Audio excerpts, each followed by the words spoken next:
Welcome in, Gov fans and Maryville Rebel fans, as we are set for some more District 4 4A matchup here in girls action, as this game is brought to you by Heartland Roofing. A+ rated by the Better Business Bureau and a 5-star rating on Google Earth. Give Nate a call at 323-5933. Stan, these two teams met back on January 12th. Maryville got the better of William Blount and a bad shooting night for the Lady Govs. Yeah, certainly, Robbie. And so, the Lady Governors have been through some struggles here, especially lately. Last Friday night, Robbie just blew a huge lead to Hardin Valley, lost a heartbreaker in overtime. Did get a win on Tuesday at West. I look at the standings right there, Robbie, and really that's the difference between Maryville and William Blount in the standing is that first Maryville game. So tonight they get a win. If William Blount Lady Govs could win, they could be in a tie. Yeah, but I think they're the 4 or 5 are going to play each other. So I think they're destined. I think they're destined for these two teams. These two teams are going to meet in the first round of the district tournament. So does that mean the coaches don't tip their hand too much? Well, yeah. Because here's the deal. You don't have any threat of dropping to 6. There's no way you're going to lose to West. So, if I am, this is kind of a throwaway game. I won't say really a throwaway game, but you're just going to be very vanilla with it. Yeah. Vanilla, yes. Stan, other games in the area tonight: Farragut and Bearden. That's the big one. Both those teams in girls action are 6-0 and 5-0. So the winner will take the big lead. And Robbie, it's looking at whoever they both are going to finish first and second, but more than likely. But again, that's a big rivalry game, so it does matter. And then Hardin Valley will get a win tonight as they'll go to 4-2 as they're playing West. Just a bad season for the West Lady Rebels William Blount held them to 6 points stand the other night, Tuesday night, and that was the lowest effort of the year, and they've had some bad ones. Yeah, and they played some Beardens and Farragut's and so forth. And we'll have a rematch, Robbie, of that game Monday night at the Harp. Yeah, we'll take it down to the floor for the playing of the national anthem and presenting tonight's colors. Ladies and gentlemen, we are pleased to welcome you this evening to Maryville High School. Good sportsmanship is one of the primary purposes of the high school era.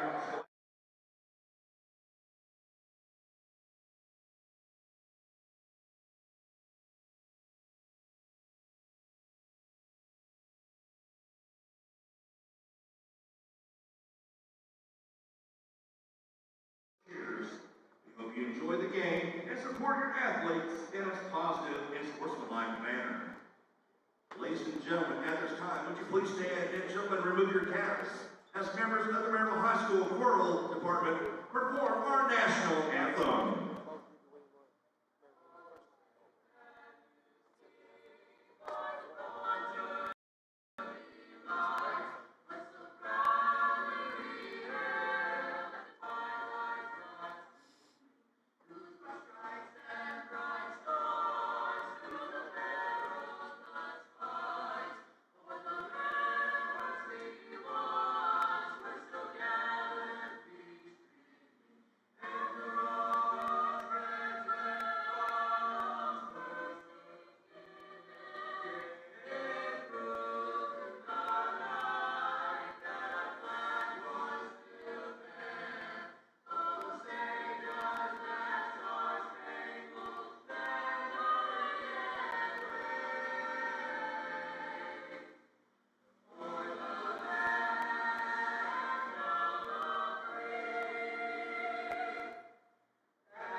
We're back here at Maryville High School, Robbie, Jim Campbell Gymnasium. I always think of Jim Campbell when I come over here. So we used to do games up with him. In this corner. Good memories with Jimmy C. Yeah. And so anyway, I think we're about ready for the starting lineup. Yeah, they're brought to you by the Lawn Butler of Knoxville, your one-stop shop for all your landscaping needs. 777-1755. They'll call the Lady Govs first. They'll be in their black uniforms for the road tonight. Number 2, Izzy Kidd. Number 3, Charlize Scarlett. Number 4, Caitlin Husband. Number 14, Liza Hicks. Number 14, Eliza Hicks. Number 20, Savannah. And number 20, Savannah Darnell. Lady Governors are coached by Jason Hallenberg, assisted by Troy Provost-Perrin, Bryson Green, and Kenzie Wilburn. Now the starting lineup for the Lady Rebels. Lady Rebels come in with a record stand of 5-18. William Blount 8-14. That's misleading, though, Robbie. Yes, they are. Those are very competitive games for the Lady Rebels. And if we had high school strength of schedule, they would probably be up near the top. Yeah. I think Coach T does have that. I haven't looked it up, but yes. It's not. I don't think it's as accurate. It just takes into wins and losses, though. Right. It's not official of it, but yeah. But still, this team took Bearden to overtime. Right. Just a couple weeks ago. They have losses to Sevier County, a couple losses to Sevier County, a couple losses to Heritage, like William Blount did. One of the first Heritage game was pretty close.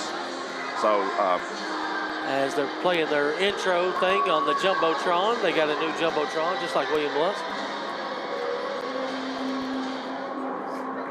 It's pretty standard there that they don't turn the lights out.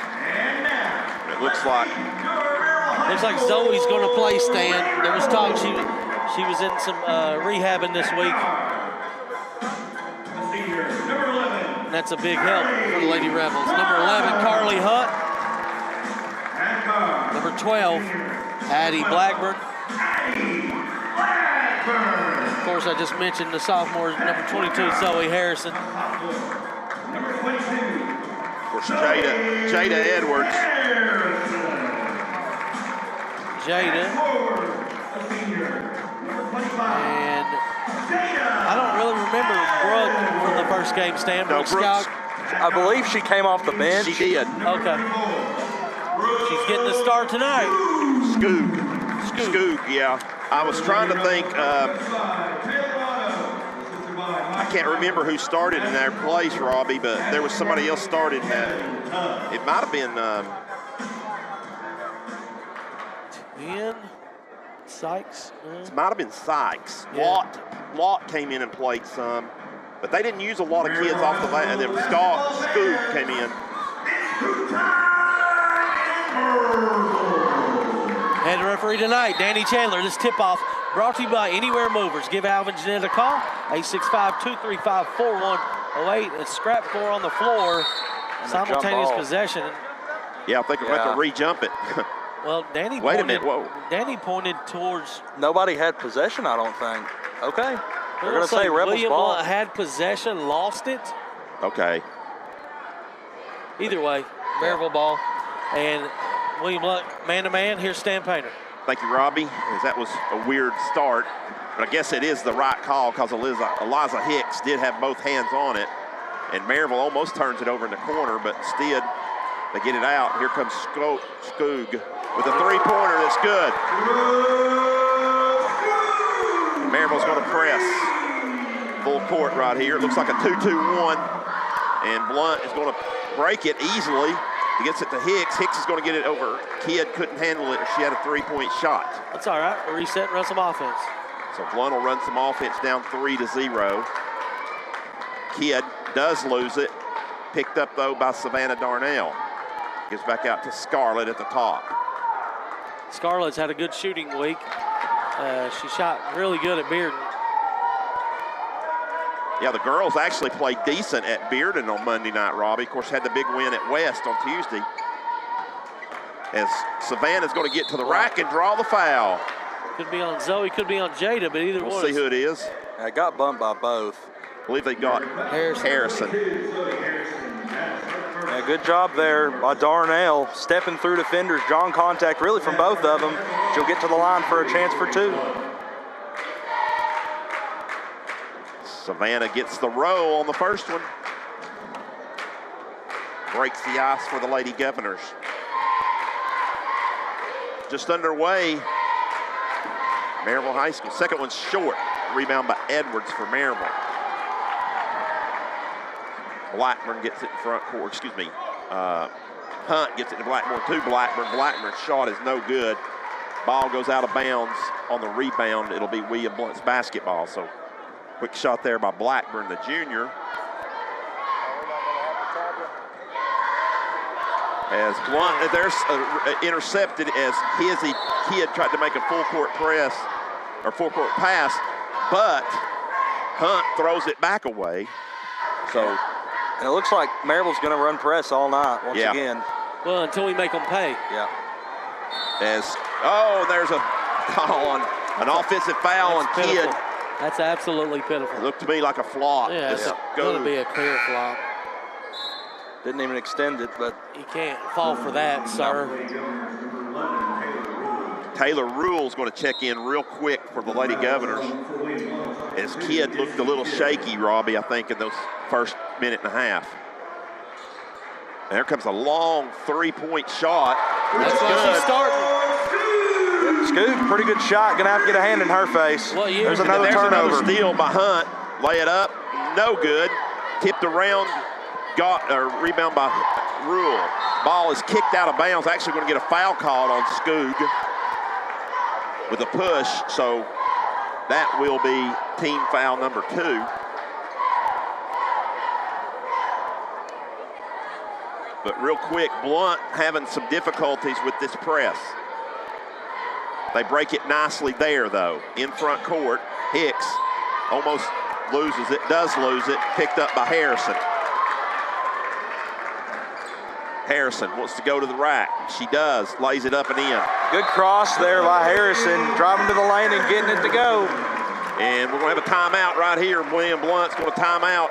Timeout brought to you by Barterburger, home of the 2 for $9 quarter pounders with cheese. We'll take a 30-second break.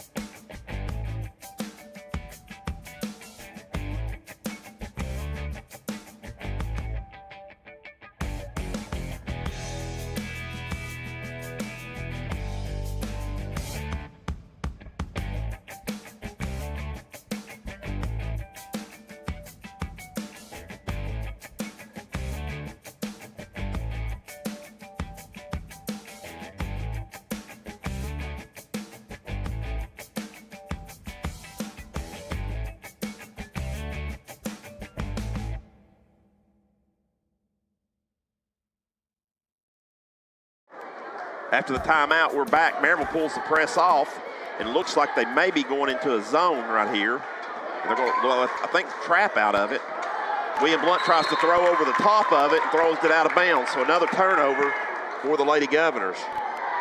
I've not kept track, but it's at least 3, maybe 4. If you count that jump ball turnover. I think it's 4. Yeah. As Hunt gets it into Edwards in the lane. Spinning move, no good. Off the rebound for Hicks. Good defense by Husband. Blount back in front court as Charlize gets it. She wants to penetrate, kicks it over to Hicks. Hicks back to Charlize. Somebody needs to clear out. Charlize is going to run a little floater, good on the baseline. So a little 12-foot floater on the baseline by Charlize. Good move, they left it open. She needs to take that. And she gets the first basket for William Blount. 8-3 now. Maryville back in front court. Hunt spins in the lane, kicks it back out to Edwards. Back over to Hunt. She's going to penetrate down, gets it to Edwards, too deep. Misses the shot going up, but a foul. Good interior passing there by Hunt to find Jada. Eliza. 14, Eliza. Her first, team second. Jada Edwards looking for her first points tonight. Shot no good on the first one. Here comes Chloe Russell into the game for William Blount. As Edwards' second toss, good. Rattled and dropped. So 9-3 your score in favor of the Rebels, Lady Rebels. So bringing Chloe off the bench tonight. Maybe not a bad move. Here comes Charlize with a wide open 3, no good. Rebound, Savannah had a shot at it, couldn't handle it. Harrison tipped it out. And it goes to Jada, and she gets it to Harrison. who finds Hunt underneath. So they get back down the court, beat William Blount down 11-3 your score. As Rule gets hammered. It's 2. I mean, absolutely hammered by Skoog. It's 2 on her, team third. So she'll have to come out and then bring in Lott. Yep. Ella Lott, senior, is going to come in for her. A tremendous start for Skoog, the juniors, with 2 3 balls already. So tough break for her to have to go to the bench. Darnell with it. Over in front of the Maryville student section. She's going to penetrate in. One-handed scoop shot is good. I thought Hunt might have reached in. I think that's what she's trying to draw the foul by Hunt. Regardless, it goes in. William Blount 11-5. Your score. They go into the post area to Lott. Lott turns around against Darnell. Shot no good. Oh, my. Rebound knocked out of bounds by Lott. It's like she was trying to throw it up just to go get her own rebound because she was out of position. We about let her get it. So Blount, against the press, has a chance to chip into this lead, 11-5. Blount, you feel like maybe Robbie and Carter, they can survive this first quarter, they may get in it. Yeah, As Rule misses a layup, went with her left hand a little bit too strong. Rebound by Maryville. They're back in front court to Edwards. Edwards thought about a 3. Hands it off to Hunt. Hunt's going to penetrate in. Shot, good. She likes that mid-range.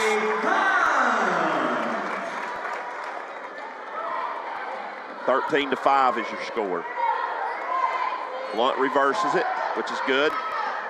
Throws across to Scarlett. Charlize could take that shot. Instead, she backs it out. See if we get a better look. It's not a bad look. Let's see if we can get a better look. They're going to run their offense here. Charlize is going to get a screen up top. 3-point shot's no good. Rebound by Lott for Maryville. Here come the Lady Rebels back into front court with 2:45 to go in the opening period. 13-5 your score. Hunt gives to Edwards. Edwards back to Lott. Lott to Blackburn. Oh, nice cut, but Lott can't handle it. It goes out of bounds. Turnover for Maryville. Substitution for Maryville. Ellis Sykes checking in, and Izzy Kidd will check in for the Lady Govs. Harrison goes out for the Maryville Lady Rebels. And don't show any signs of any injury from me. Well, she's seeing the telegraph that pass. Oh, she turnover. She is with the trainer wrapping her wrist, it looks like. I don't know. But regardless, there's a ball deflected by Rule, but picked up by Edwards out toward the volleyball line. That looks like just a tape, like a cut. Yeah. So Hunt with it. Hunt wants to penetrate. Pretty good defense, but Savannah, she goes flying by, and Hunt makes her pay. Hunt really smooth with the ball in her hands. Blount gets it across. Kids check back in. It's not a backcourt because she never went across. Ball and both feet have to be across. Shot no good. Rebound by Darnell. Put back up no good again. Rebound this time by Maryville. In trouble. Now she finds Blackburn, who falls down, and then a timeout by Taylor Otto. I think trying to save the 10-second count. This timeout going to be brought to you by Trinity Chiropractor, where you get your life forces switched on with Dr. Evan Butcher. It's a full timeout. We'll take a 30-second break. 1:34 left here in the first.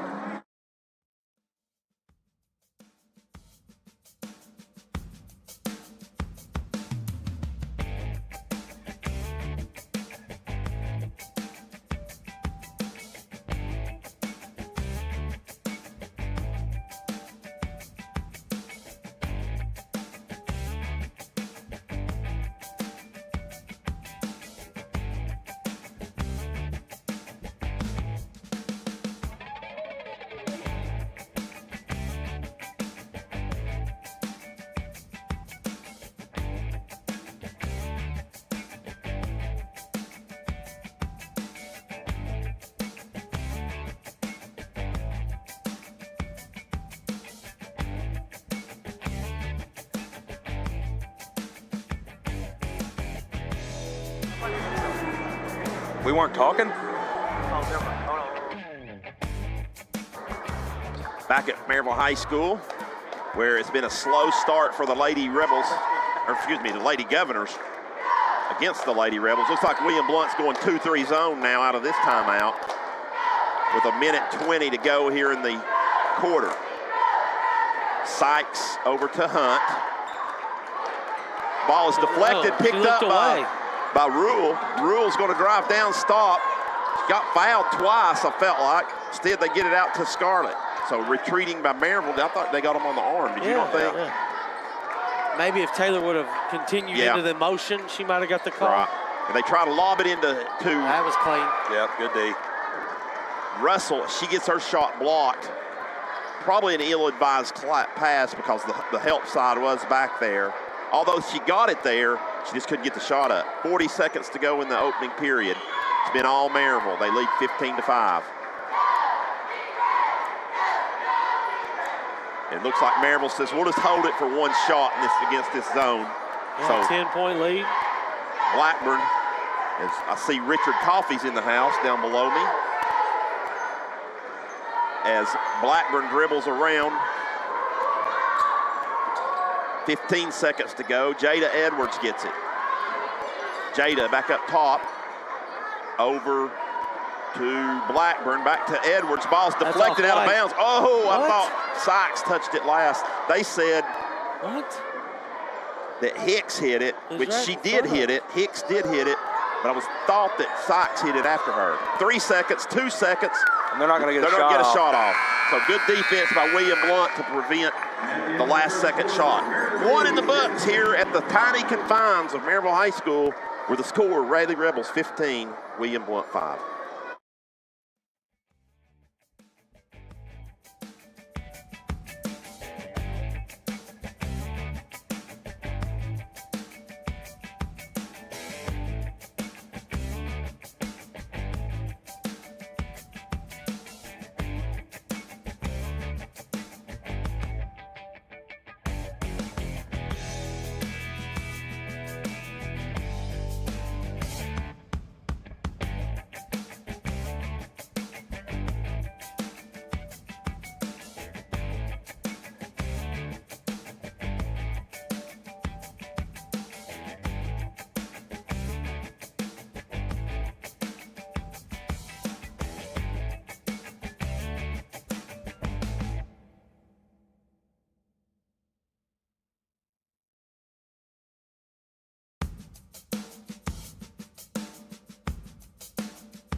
William Blount will get the basketball to start period number 2. They find themselves in a little bit of a hole, 15-5. Nothing they can't come back from. As Charlize is going to drive and try to get that floater again, bumped, but not enough contact and no good. And Lotz with it. Hicks is all over her. They get it down, give it back to Lotz, cutting, shoots it wildly over the goal, picked up by Darnell. And Blount wants to run. Darnell looking for that lane and throws it away. Good idea. She had Charlize spotting up Robbie in the three-pointer in the corner, but yeah, just got to execute. We're there. We've got some openings. We're making some passes tonight. Just haven't been able to execute the finish. Blount in that 2-3 zone, and then Maryville just made a turnover. Is Harrison? I think this is a good call. On Hunt. Harrison and Hunt were not on the same page. Hunt cut. With Skoog out of the game, I think most of these girls like to play inside the three-point line, so let's see what a 2-3 zone's done so far. It's done good. They get Hicks to the high post. Darnell does. They're going to run the offense here. As they get Darnell down on the block, she can go up on nice move underneath. Shot no good. Rebound. Touchdown last by Hicks. So a nice move to Savannah. I got both girls in the air, just wasn't able to finish. I'd like to see her use the backboard. I was about to say the same thing, Stan. If she goes to the glass, she probably has a higher percentage. Jada Edwards up top. They get it in the high post. Hunt lobs it down to Lotz, who hits the bottom of the backboard. L-O-T-T. Lotz. Lotz. Yeah. I'm Lotz. Yeah, that's right. I'm sorry. L-O-T-T is Lotz, singular. And there's a foul. Edwards, her first. And that's the first of the second quarter. Savannah back to the line. Savannah once again attacking the rack, stepping through defenders. Try and draw some contact. Gets Got it to go. roll. Yeah. Short again, but enough on it where it flipped over into the netting, I should say. So it counts 15-6, your score. Here's Savannah with the next free throw. Good. That one's pure. So 15-7, your new score. And Maryville brings it up. Harrison at 6:30 to go. And Robbie, you called it. I don't think they've done a very good job attacking William Blount's zone. Edwards catches it in the corner. She's going to penetrate, shoot an air ball. Oh. But right there's Hunt to get it. They get it back out to Harrison. Harrison to Blackburn. Edwards is going to tee it up for a three and bang it in. Got a rebound. Second chance points will kill you every time. What they say, though, the three ball is the hardest one to rebound for the defense. The air ball, the air ball is what I said. The air ball is the hardest because as Rule gets it, William Blount down 11. Rule's going to take a wide open three, misses everything, it backs off the glass, picked up by Edwards.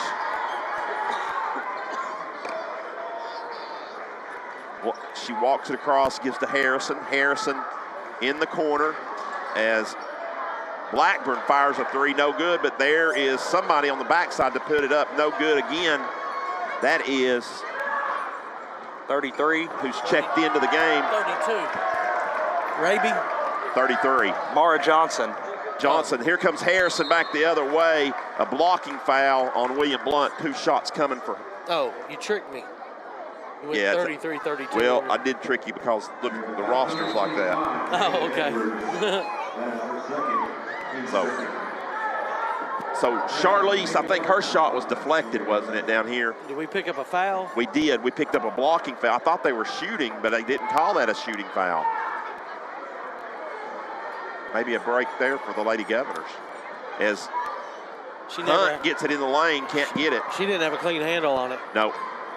As Kidd gets it back for William Blount. She's going to penetrate in against Harrison. Makes her move, pull back out, shot good. Nice move by Izzy. I like the aggressiveness from Kidd.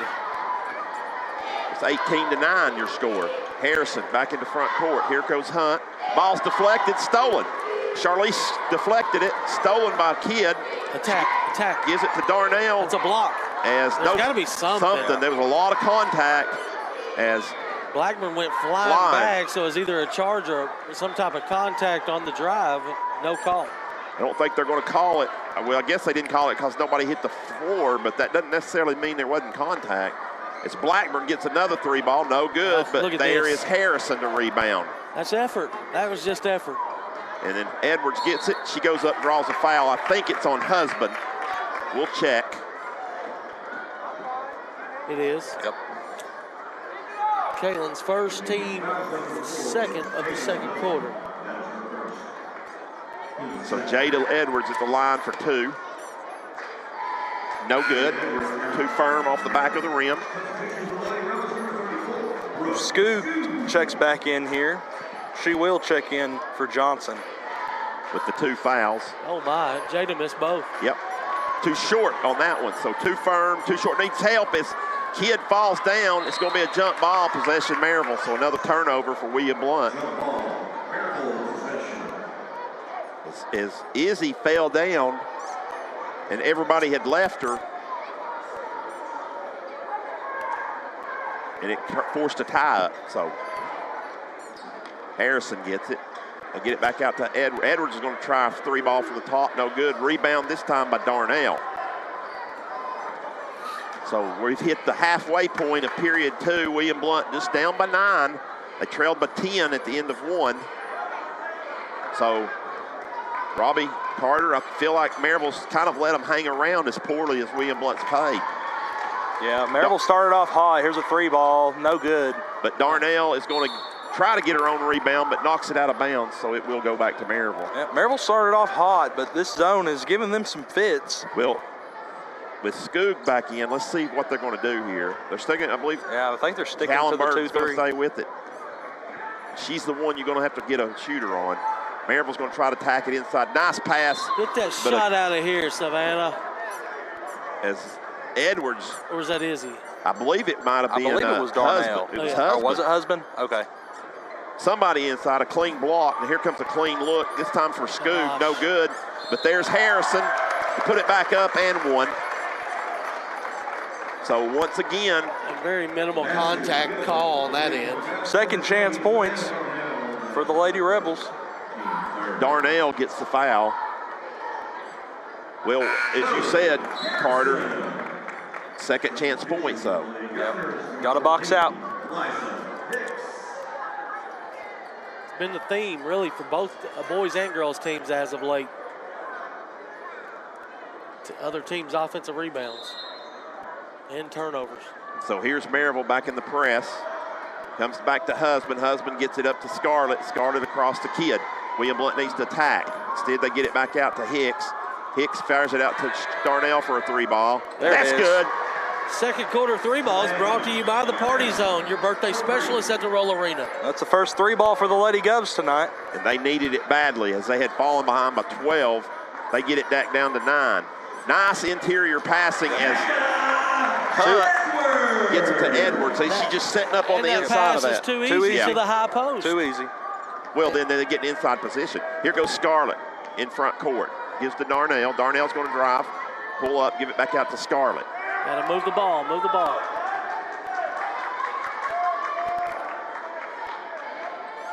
Kidd with it. They look at the high post. She's going to get a screen from Husband. Get it almost deflected. Goes to Darnell. Darnell's got a lane. Goes up. No call. Loses it out of bounds. But they say William Blount's basketball. Being aggressive. 2:32 to go in the opening half. It's 23-12. Need an inbounder. Kidd'll inbound. Comes to Scarlett. Scarlett back to Kidd.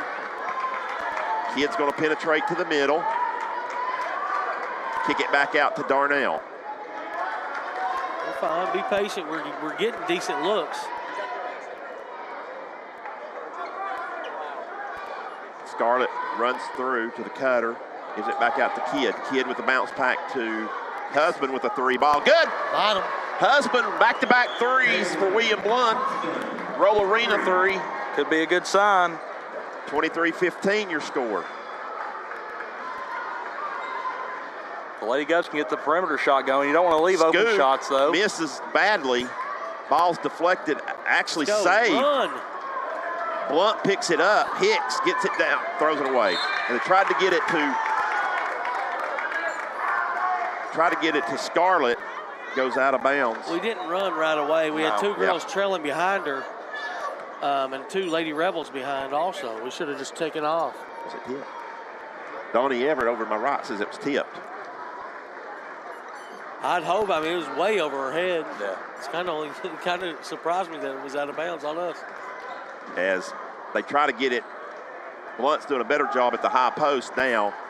Right there is Hunt just throws it. Oh, William Blount deflected it out of bounds. I thought that she stood away. But, Robbie, they tried to get to the high post. Blount defended the high post better that time.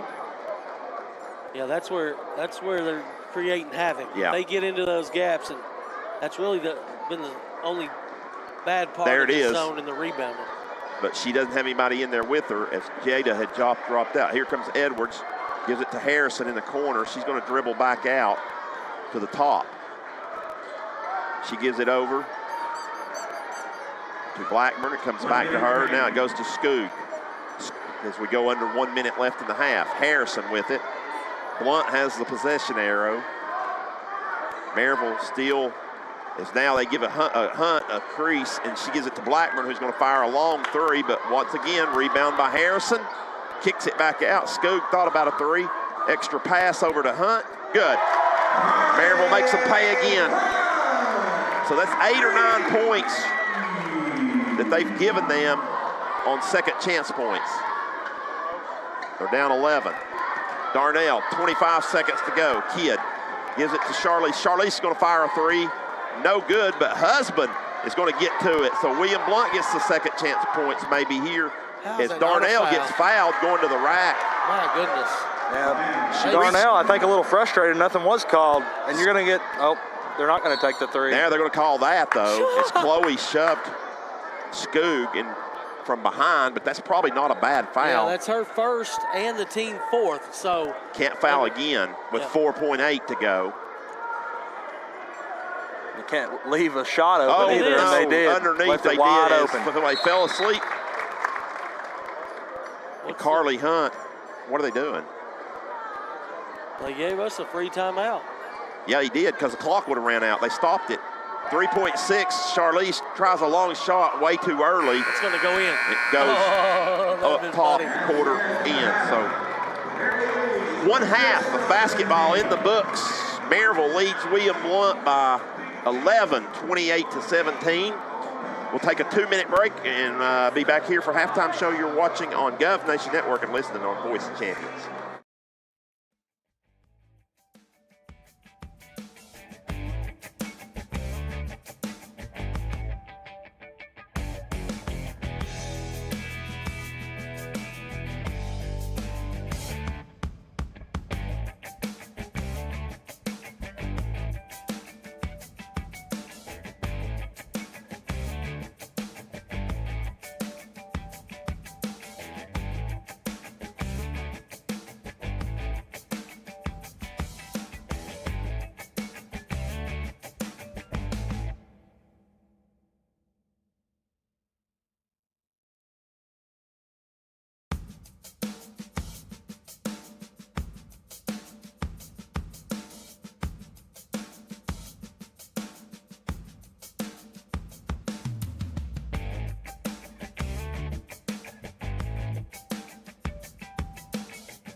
Welcome back to the halftime show, brought to you by Heartland Roofing. Give Nate a call for any free estimates or free inspection.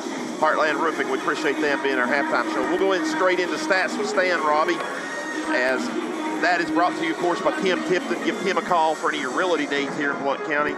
William Blount didn't play really great, Robbie, but, you know, they're down 11. If they do a little bit better boxing out, I think it may be like a 2 or 3 point game. Yeah, we don't keep official stats, but you got to think just off the top of our head, I can remember 6 to 8 second chance points. And then, of course, the turnovers in the first quarter is what set us back.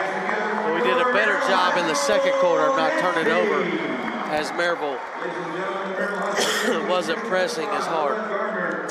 Anyways, first half statistics scoring-wise, Maryville was led by Carly Hunt with 11 first-half points.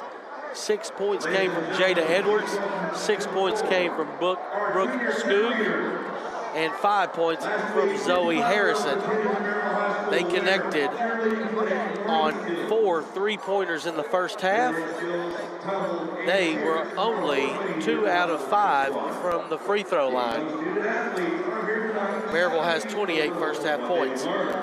William Blount was led by Savannah Darnell. She had 10 first half points, 3 points from Husband, and 2 points from Scarlett and Kidd. That's a total of 17.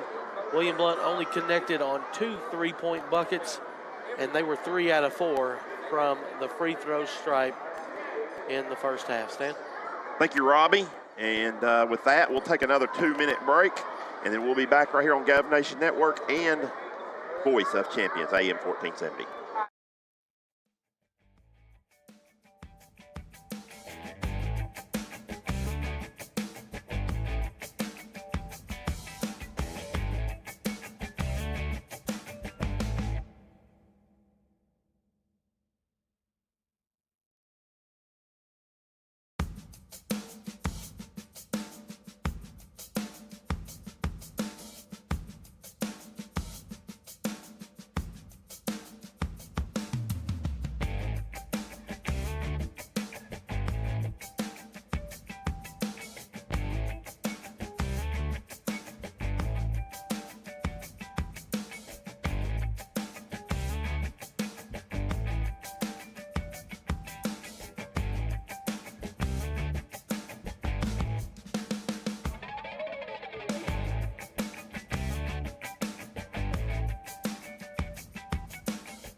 If you want to do, or we could do. Back here, Heartland Roofing halftime show, A+ rating by the Better Business Bureau. Make sure to give them a call, 865-323-5933 for a free inspection or estimate. Stan, area update. We're going to go ahead and move into that. Bearden on top. I think it was 26-24 at halftime over the Lady Admirals. So we'll pay attention to that, as that will be first place in the girls' district. And here's the thing, Carter.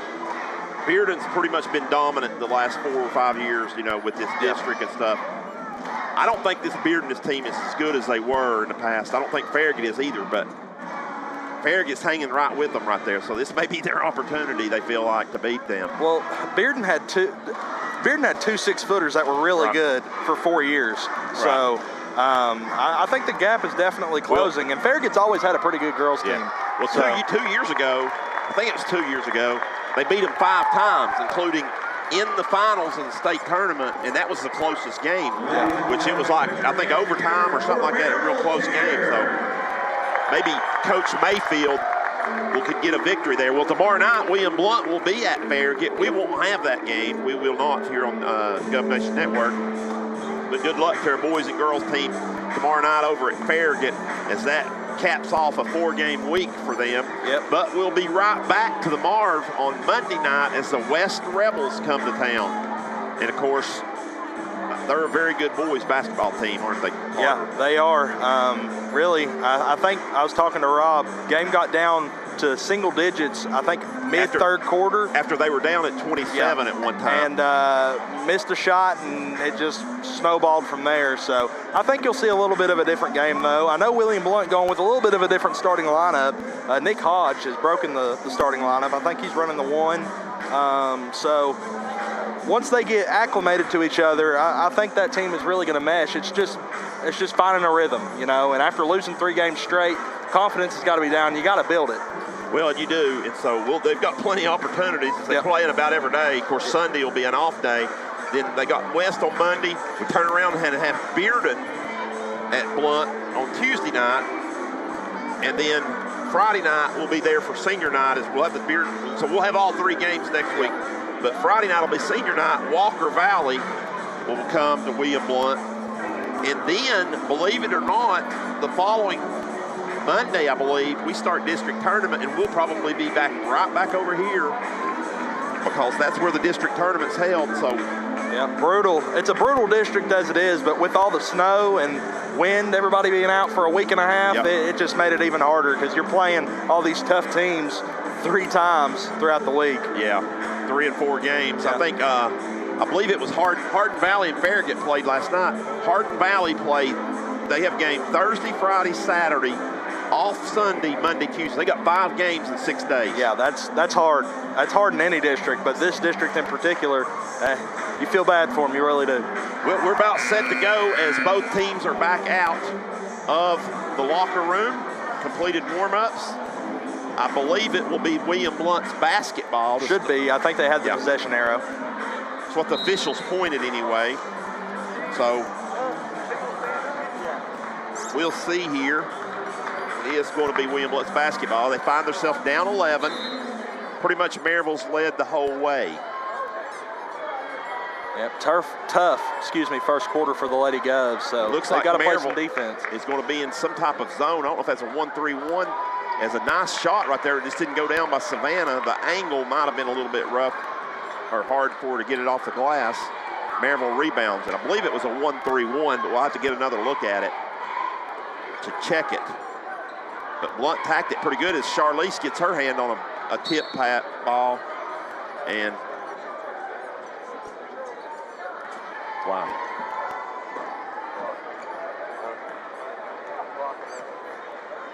Nobody back here.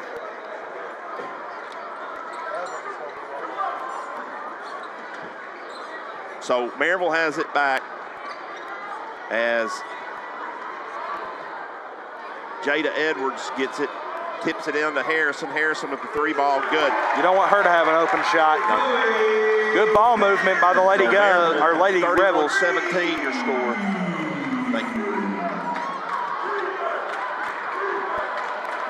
So Blount down 14. I believe that's the biggest they've been down yet. Darnell passes up a 3 in the corner.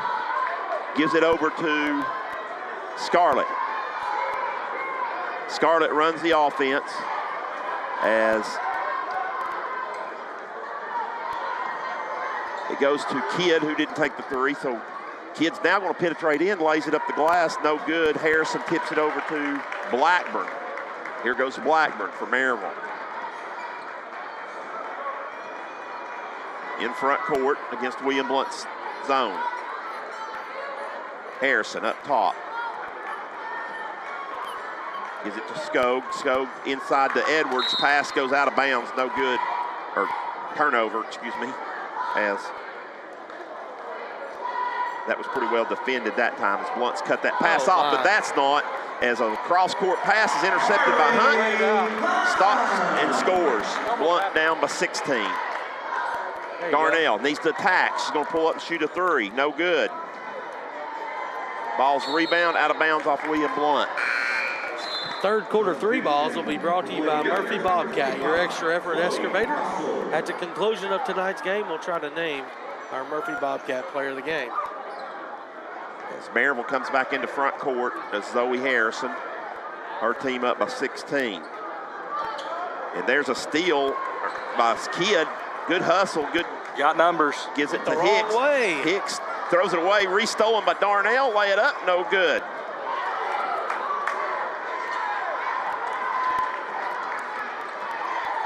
Here comes Harrison back.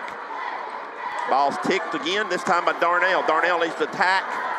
She's going to pull up. Shoots from the elbow, no good. No.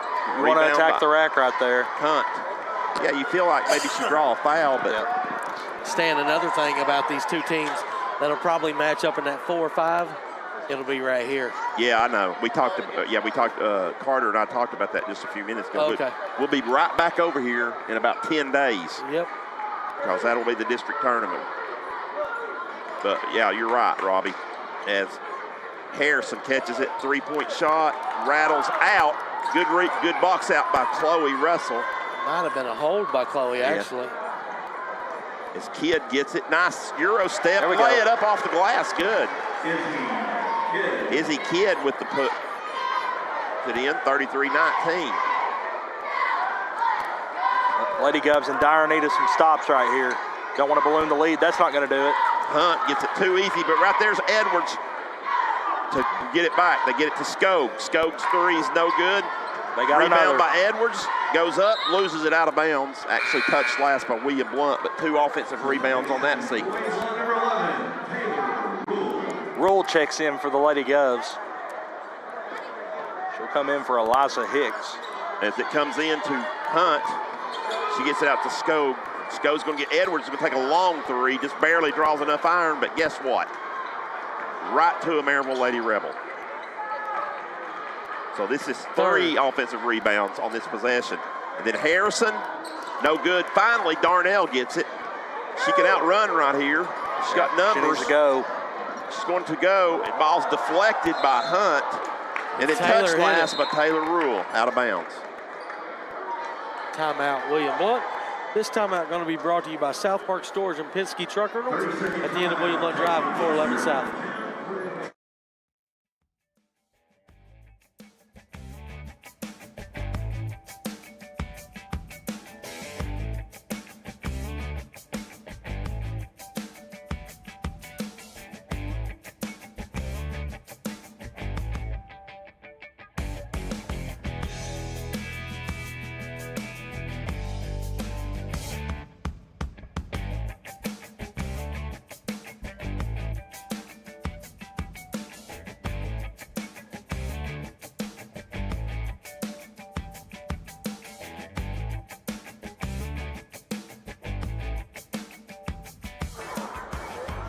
After the William Blount timeout, 3:52 to go here in the third period. Blount down by 14. Feels like they could be down by 30, really.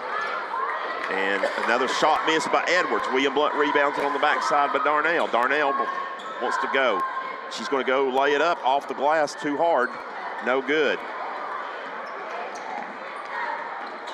Here goes Blackburn.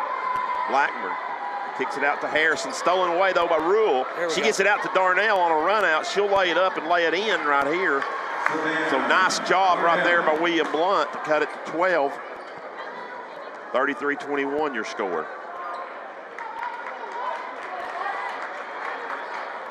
Edwards with it in the corner. Picks her dribble up and then throws it away. I tell you, Stan, Maryville's had some careless turnovers tonight. I really think Edwards thought that Hunt was going to be cutting to the basket. Didn't happen. They've had a couple like that, as Robbie said. They're just careless. And I'm telling you guys, in the offensive rebounding, you take away that, this would be a close game as bad as William Blount's play. Rule with it. Penetrates, picks up her dribble, gets it to Chloe Russell.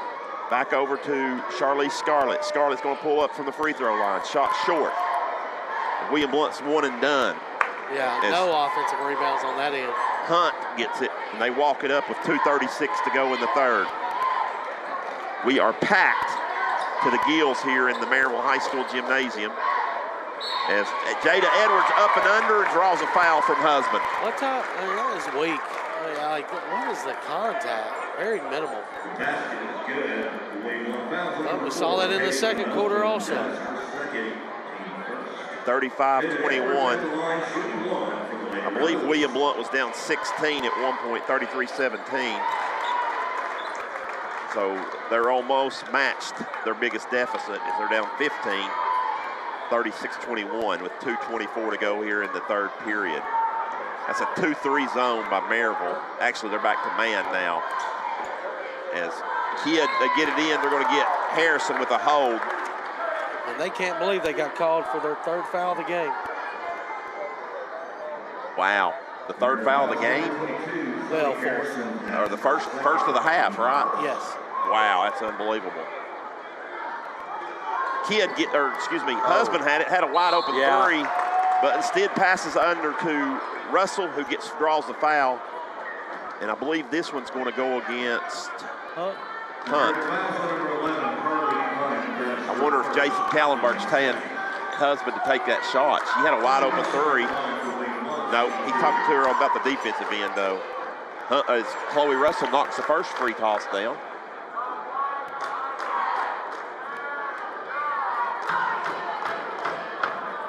(36-22). And the second. Just when you think William Blount, I'm getting ready thinking here about adiosing them, then they start clawing their way back in. And so 36-23 with, you got 10 minutes to go in the game, 8 plus 2 in this quarter. You really need to turn defense into offense here.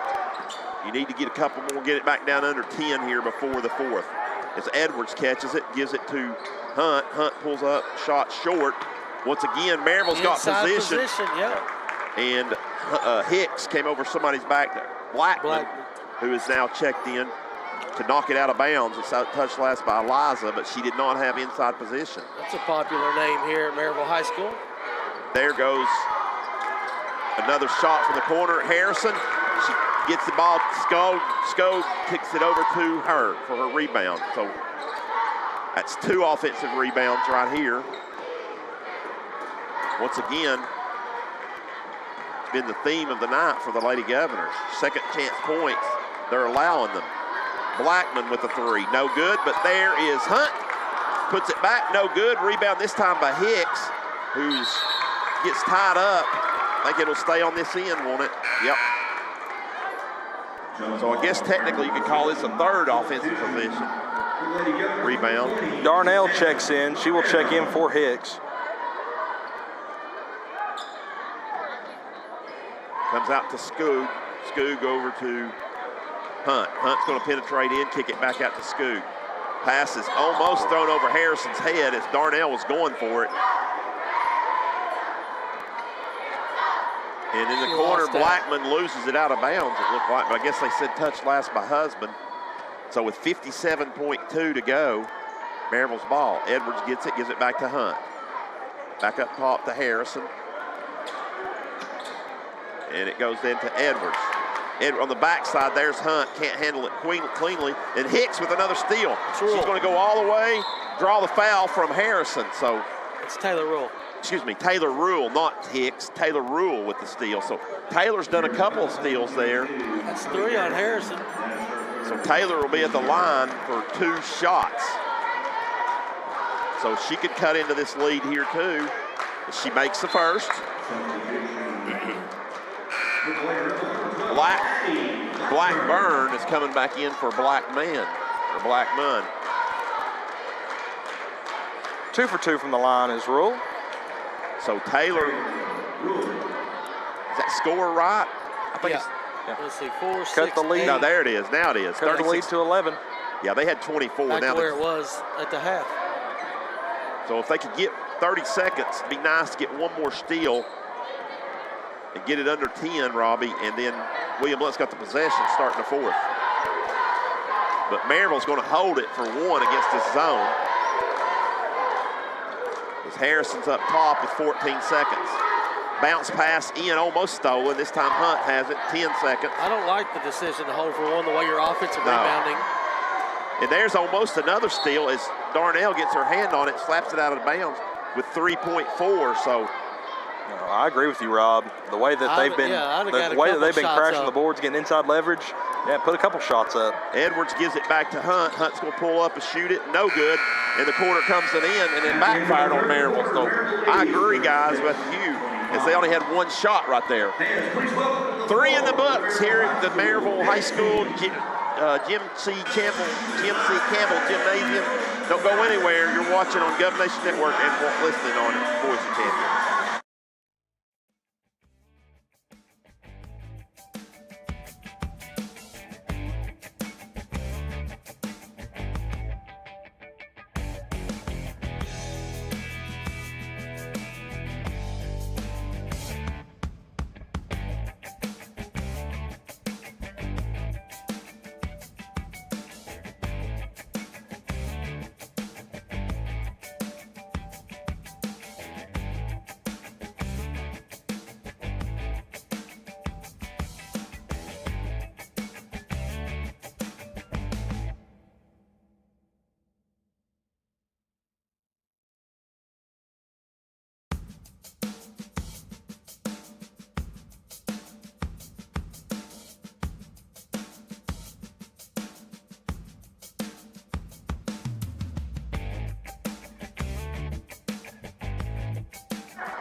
Fourth quarter action ready to go.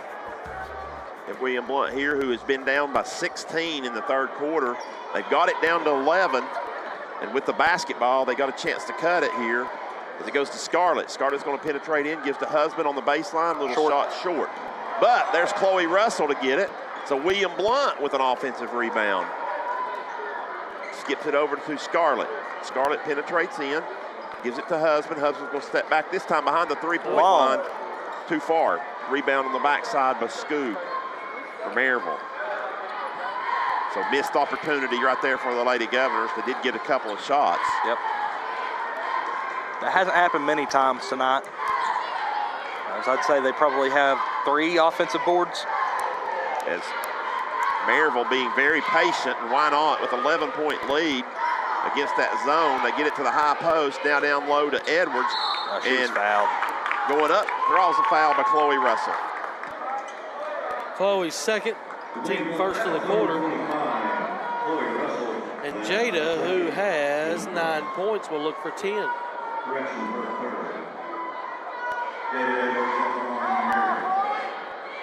She's got it.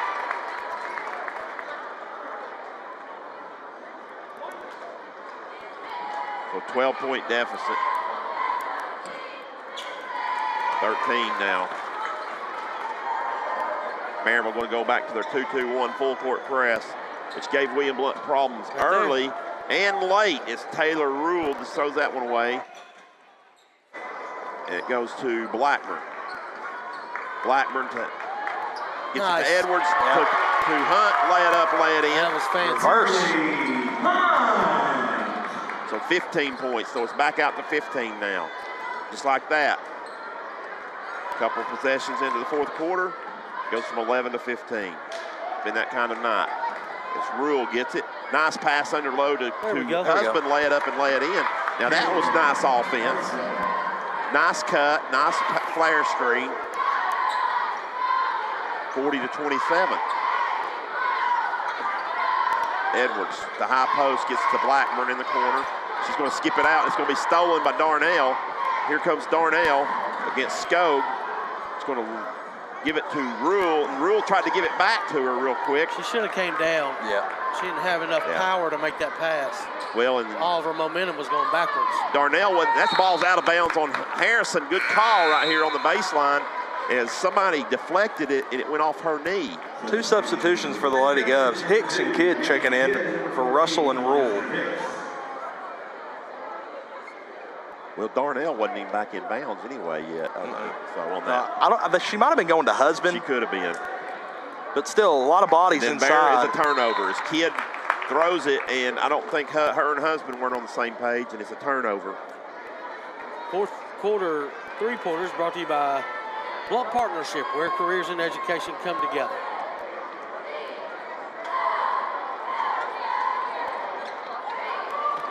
Skog on the baseline. There's a turnover. Here comes Scarlett. Scarlett in front court. Gets it to the backside to Hicks, who gives it back out to Husband. Back to Hicks, and William Blount will set it up. Husband posting up hard against Blackburn. Now she gets it to Hicks. Hicks is going to shoot from the free throw line. No good. Rebound by Harrison, and then a foul by Hicks, I think. Yep. Her second.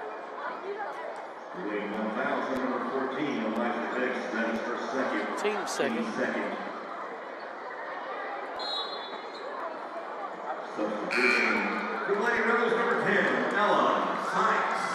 Sykes will check in here for Harrison. So Blount in the 2-3 zone. Down 13 with 5 minutes to go. Edwards gets it in the lane, scoops it up and in. She not shuffled her feet first? She did. Like she shuffled to get in between them and she did. Scooped it up. Yep. She got away with it. 15-point lead for Maryville. They skip it over to Darnell. Darnell thought about a 3, instead gives it to Husband, who gives it to Kidd. Kidd at the free throw line, tries to get it back to Husband, but it goes to Scarlett, picks it up near half line. She had Husband inside. Gives it to Darnell. Darnell's going to beat her man off the dribble, lay it up, lay it in for draw one. So Savannah has a chance for a three-point play the old-fashioned way. That's against Carly Hunt. Be an old-fashioned Blount partnership three ball. Chloe Russell's going to check back in for her husband. So once again, they got it to 15. Blount can cut it to 12 right here. Nope. She does not. Misses a free throw, and Hunt rebounds it. 4:28 to go, 42-29 Maryville. Sykes with it, picks her dribble up, in trouble, and they're going to get a foul on Charlize Scarlett. This is foul number 3 here in the fourth quarter, so Blount still has 1 to give before Maryville will be at the free throw line.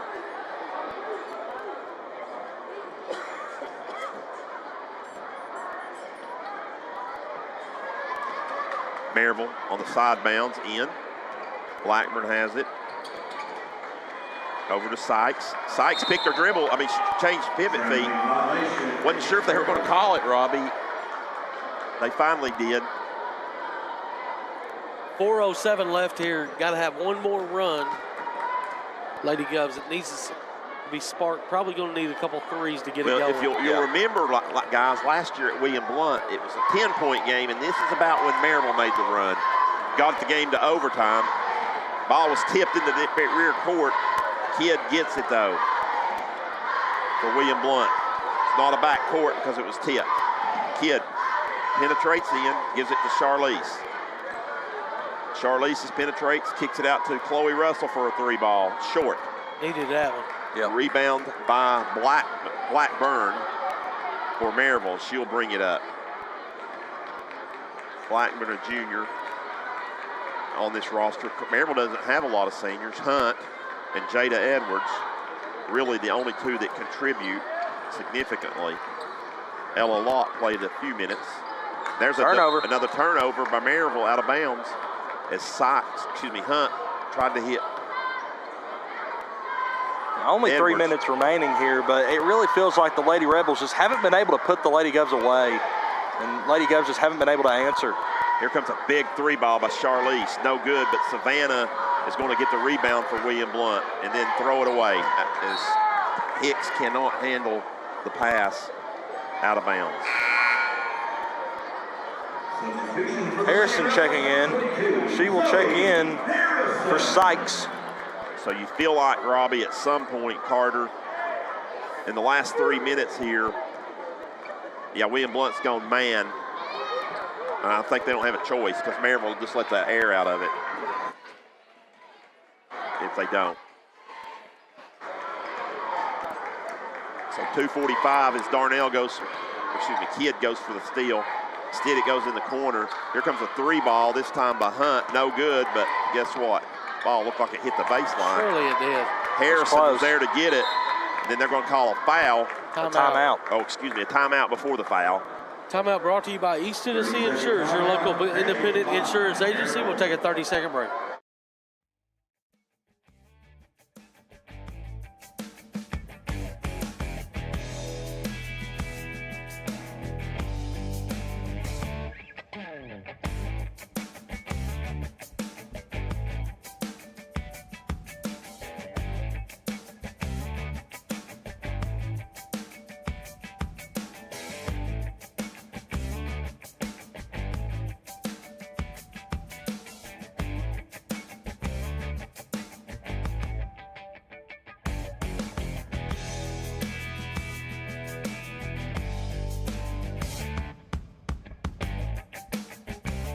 On the inbounds, Maryville gets a freebie as Skog got behind the defense, caught William Blount sleeping. They lay it up, lay it in. And the three There's ball. a three ball by Charlize. Blount partnership three ball. 44-32 your score now. Here comes Maryville back into front court. Shot no good, but right there's Jada Edwards to lay it up, lay it in. Adios. Tonight's adios brought to you by Gastroparts. Worldwide supplier of catering equipment.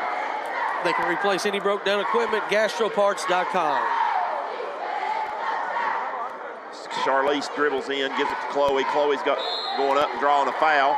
Nice move by Chloe. So 2 shots coming for her. Harrison picks up the foul, Robbie. That's her 4th, isn't it? Yes. Not that it matters now, but with a .43 to go. Stan, I don't know if we talked about Allie Everett. We got the news that she's probably going to miss the rest of the season. Yeah. As, really, and I was thinking about this during the game, Robbie. I think that's part of the rebounding issue. Oh, yeah. She was coming along really Yeah. nicely there in Florida after the Florida trip. Second toss, no good, but Hunt's over the back, ain't she? somebody is. What? Yeah, it is Hunt, 11. Oh, then why is he pointing the other direction? Oh, he called it on Rule? No. Yeah, he messed. He signaled wrong. Okay. Okay, yeah. It's Darnell gets the pass in. So that's only the 3rd foul. This there time, it is again. There's a nice play by Husband. Lay it up, lay it in. Lady Govs. One. Lady Govs have had some success with Husband cutting to the basket. They can't find who it is. I believe Harrison just fouled out. Harrison just fouled out. I don't think that foul was on her. No, she looks confused, just as confused as everybody else. They were looking at each other. The official were looking at each other. That just tells you how bad they are. Yeah. And they were staring at each other, and one guy just pointed to her. The other guy did. And that's who she called it. Husband cans the free throw for the old-fashioned three-point play. So Blount down 10 with a minute 30. A little bit too late, though, as they're going to get Charlize with a foul. That's the one to give, so team 4th. The rest of the way, both teams are in the bonus. Charlize second foul of the game. Actually, William Blount down 11. Yeah. They put too many points on. I thought that was wrong, but There's an illegal screen by Edwards. Jada Edwards. So that'll give the ball back to William Blount.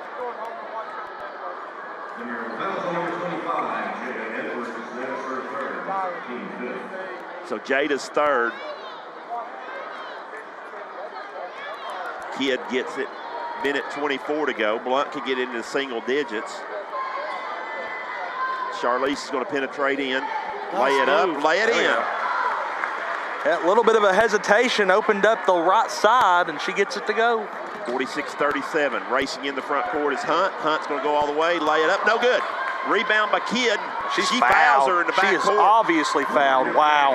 And there again, they're going to get her this time. It's about time they called one. And Taylor Otto was furious with, I think, Carly Hunt. That's 4 on Hunt. And I think is that the 5th team foul? Yeah. So that sends Blount to the line. I mean, the 59.3. Looking to cut the lead to 7 is Izzy Kidd. So maybe just going to come up short tonight. This rally, guys, if it had started just a little bit earlier, that shot's no good by Izzy. Yeah, you like how you're looking if this starts probably a minute and a half, 2 minutes earlier. Especially with Harrison out and Hunt with 4. Second toss, no good again. So that hurts. Hunt rebounds it. Gives to Edwards, back to Hunt. They get it across with 50 seconds to go. I don't think Maryville will be any after hurry. missing that last layup, I don't think Hunt's and taking there's almost another another steal by Taylor Rule, but she doesn't get her hand on it. They get it to Sykes, back to Hunt. They're just playing keep away at this point. Blunt's not going to foul. They're going to trap. Now they foul, and that's going to send Hunt to the free throw line. Rule with the foul.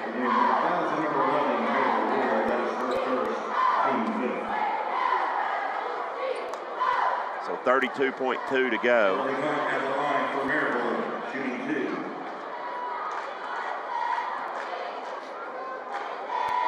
Hunt's first free throw is good. 16 points. Wow. Game high. Yeah, she's played well, I think. She made a mistake a while ago, frustration foul after she missed that layup. But 11-point game now, 48-37, 30 seconds to go. Scarlett going to penetrate in, hand it off to Darnell, who's going to run, lay it up, lay it no good, but draw a foul. Where's that whistle been? That was minimal contact, too. They'll call him when the game's fouled over. out, I believe. Yep, she did. So at the end, we're like, well, we found out two of Maryville players. In the last 4 minutes of the game. Blackman Last minute and a half. picks in. Yeah, you feel like if you was any closer and you'd got it to the overtime, then you'd have an advantage, but not going to happen now. As Darnell misses the front, or the first of one of two, as that ball's short. So 3 straight misses for the Lady Governors. Second toss coming here. Savannah short again. But Rule gets the rebound for William Blount and then gets tied up. And the alternate possession goes to Maryville. 18.6 to go. We'll have the boys game coming up next. Should be a good one. As these two teams played, gosh, guys, it feels like so long ago, but it really has not only been about 3 weeks. There's been a lot of snow in that 3-week period. Yep. Blount with the steal. They get it to Darnell. Darnell kicks it out for Charlize for a 3-ball. High arching 3, no good. And the basketball contest comes to a close. Maryville defeats William Blount. Your final score is 48-37 in favor of the Rebels, Lady Rebels. We'll take a 2-minute break and we'll be back for the post-game show on GovNation Network and AM 1470.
Back here at the post-game report, brought to you by Heartland Roofing at Maryville High School as the Lady Rebels take down the Lady Govs 48-37. And wasn't pretty tonight, and I'll give you guys the statistics as they're brought to you by Tim Tipton, award-winning realtor from Relative Executives.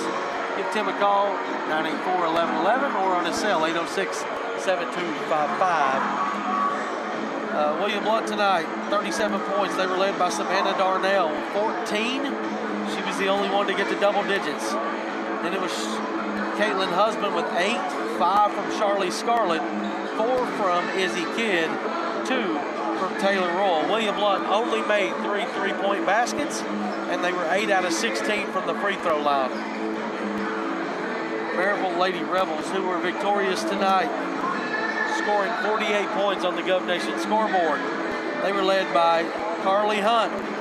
The senior guard for Maryville scored 17 points. Then it was the other senior, Jada Edwards, with 15 points. Brooke Skoog had 8, as did Zoe Harrison. So only 4 girls scored for the Lady Rebels, but it was enough to card 48 points and get this 11-point win tonight. They were 7 out of 10 from the free throw line, and they made 5 3-point baskets this evening.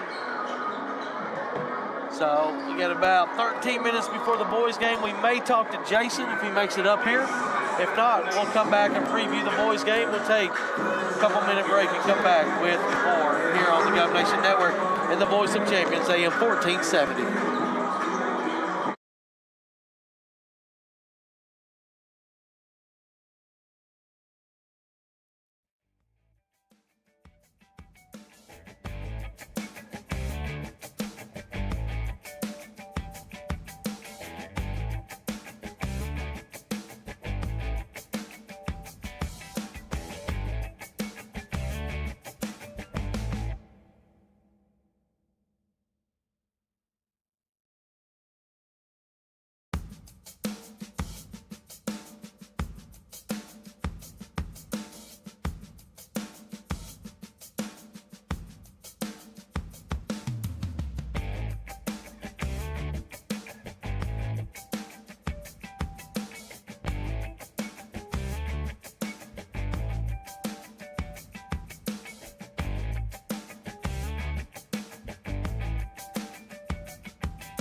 Back at Maryville High School for the pregame show. Of course, we're going to put a bow on this girls contest as William Blount drops to 1-6.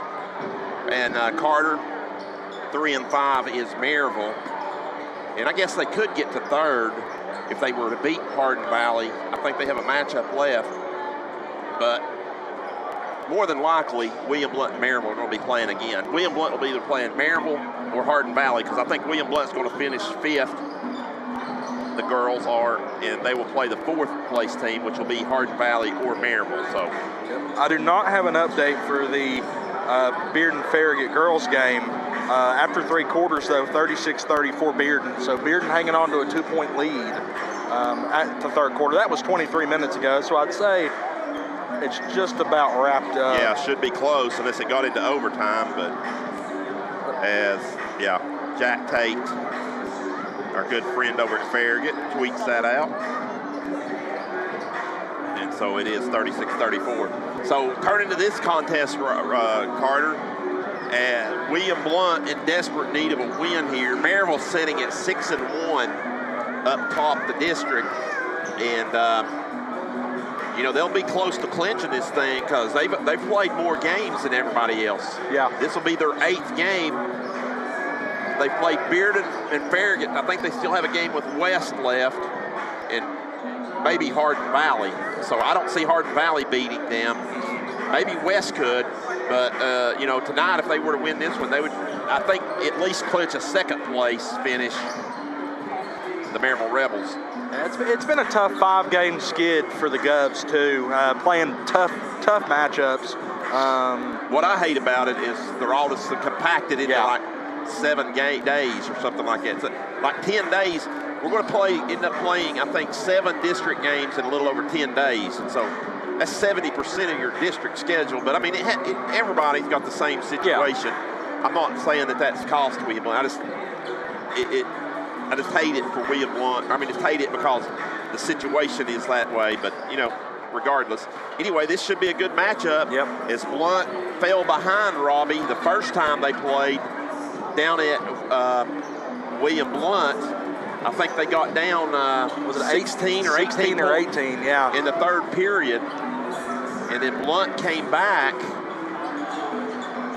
Yeah, William Blount battled back, made it a pretty tight game, but just... It was 32-32 with 4 minutes left in the 3rd quarter. At the start of the 4th quarter, we were down 17. And got the lead down to 3 maybe. Yeah, I think so. And then ended up losing by 6 after some free throws. So William Blount, though, has won 4 out of 6 in the rivalry. They've won 2 in a row in this gymnasium against the Rebels. So they have had some success. But like I say, Maryville these 2 teams look like they're going in different directions at the current moment. But that's not to say it can't change it right here tonight. Well, and I think really the difference maker for Maryville this year, they had a good team coming back. We knew that, but Hazel Baker, the transfer is just somehow getting him eligible. I mean, nobody really knows how he got eligible, coming from a private to a public inside a 20-mile radius, but he is eligible for the Rebels, and it's paid off for him. Yeah. So, as he was very good at William Blount that night, and he was very good the other night at Farragut. So we'll see here tonight what this matchup is underneath.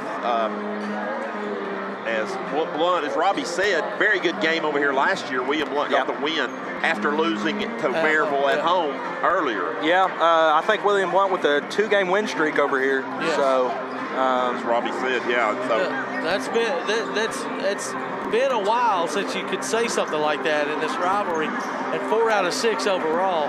So a lot of success over here, and this is where the district tournament will be played. So the boys do have some confidence. Of course, I got two of the players that stay with me. So talking to them, he said they got tremendous confidence still. As bad as the week, losing those games Monday and Tuesday, they still have tremendous confidence in their team's ability. So we'll take another couple-minute break, come back with the starting lineups, and finish this wrap-up show here from Jim Campbell Gymnasium as the Govs will take on the Rebels in this clash of 4A powers.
back here with this post-game, pre-game report here now. Except for boys action, about 3 minutes before tip. We got a final from Farragut. Actually, was that? No, it's at Bearden. Bearden 52, Farragut 44 stand. So you can update that. Bearden looks to still be the power in the district. Okay, so they extended the lead a little bit. It was a two-point game again at the end of the third quarter. We had mentioned on air. Here's a little bit of a shocker. I haven't really kept up this year. Gatlinburg-Pittman 58, Alcoa 30. I saw that score too. Gatlinburg-Pittman's really good. So I think they were like 21-2 or something like that. Yeah, and last year they went. I think they might have went to the championship game. They ended up beating Alcoa maybe in the region, Robbie, or something. That's what sent Alcoa down to play McMinn Central in an elimination game. So in this boys standings, as I didn't update last night, Farragut dropped to 1-5. Yes. And HVA moved to 2 and 3. So it's really, after Maryville looks to have a stranglehold at 6 and 1. Really just got to go by the loss column right now. Yes. And William Blount's got 4 losses, sitting in the 5 spot. Farragut with 5 losses. Those two teams play tomorrow night. It'll be at Farragut. You can catch that broadcast. I'm not sure if, I know Farragut, AdmiralsBasketball.com will have it with Eric Gearhart, but I'm not sure if Jeff Bird will be over there with Governor fans in the stand. But yeah, those two teams, William Blount and Farragut tomorrow night. The stand tonight, you got a battle of Hardin Valley and West and Farragut Beard. This thing's going to keep changing in the next 2 or 3 nights. After Tuesday night, it'll finally be set, but there's a lot could be happening in the next. Yeah, the girls, compared to the girls, Robbie, it's pretty much pretty set. Farragut Bearden are going to finish 1-2, the girls. Hardin Valley Maryville 3-4, William Blount 5, West 6. Yep.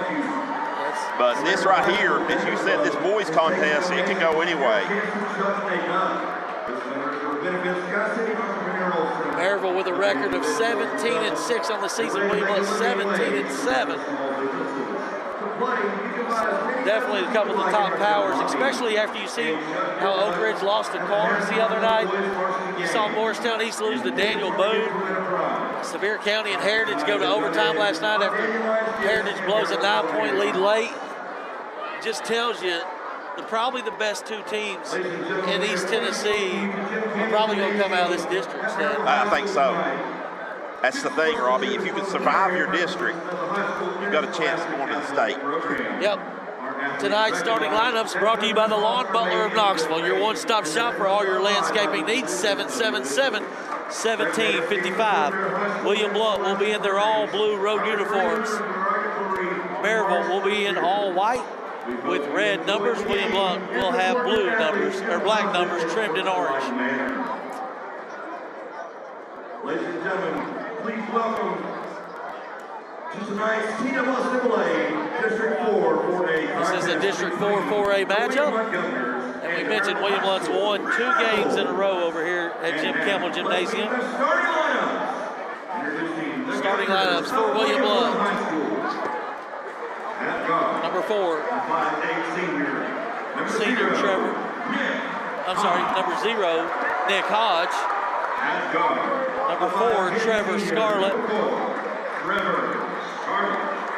Number 5, Brett Cortez.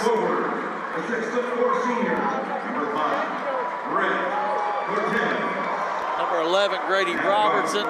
He's had a great week. I think he scored 29 at Bearden and then 22 or so at West. And Caden Wendell rounds out the starting 5. He's up for Mr. Basketball in 4A, averaging a little over 27 points a game.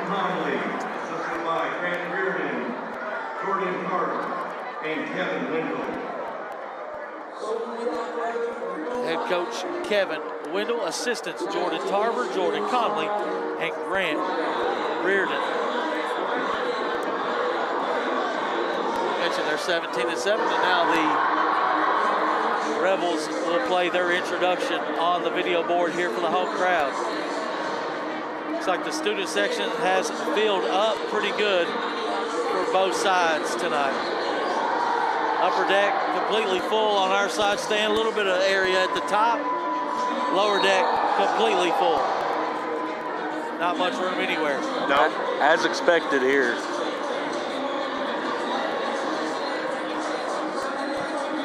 Tight confines here at Maryville High School.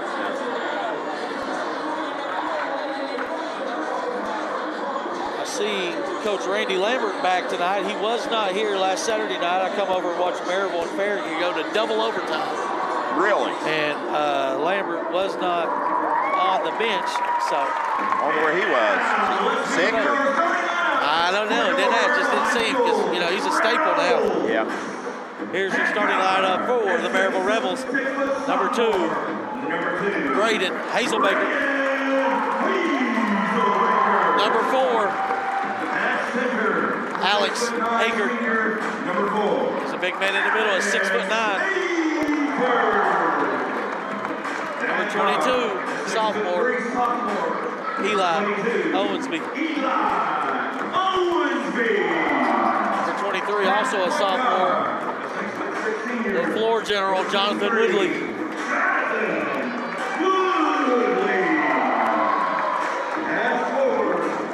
And rounding out the starters, number 24, Drew Eldridge. Does a little bit of everything for this team. Shoots over 40% from 3. And will try to probably put him on Caden tonight and be their top defender. Head coach, Wes Lambert. Anywhere movers tip up. Tip-off will be tipped up by Danny Chandler, your head referee tonight. Give Alvin Jeanette a call, 865-235-4108. William Blount blue, moving left to right. Maryville in white, moving right to left. They get the opening tip. William Blount man-to-man, inside to Aker, laid up, missed it. Got it back, stolen by Cortez. Headed front court to Caden. Throw it backwards in transition, not sure why. Hodge got a clean look on the wing. Long rebound, tipped up. Hazelbaker got it. He double dribbled. No call. Woodley, right side to Eldridge. Man-to-man defense, William Blount. Owensby has it now in the corner. Will attack the baseline. Get it over to a shooter. Woodley in the corner. 3-0 Maryville. Can't leave him open.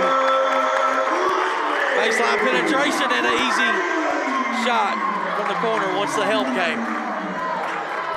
Robertson in, finds Cortez.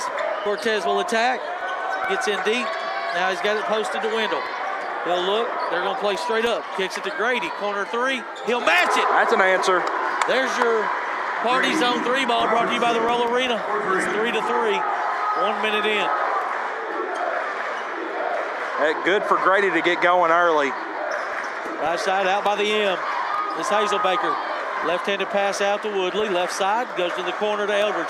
He's got a cutter. It's off his. No, what is he calling?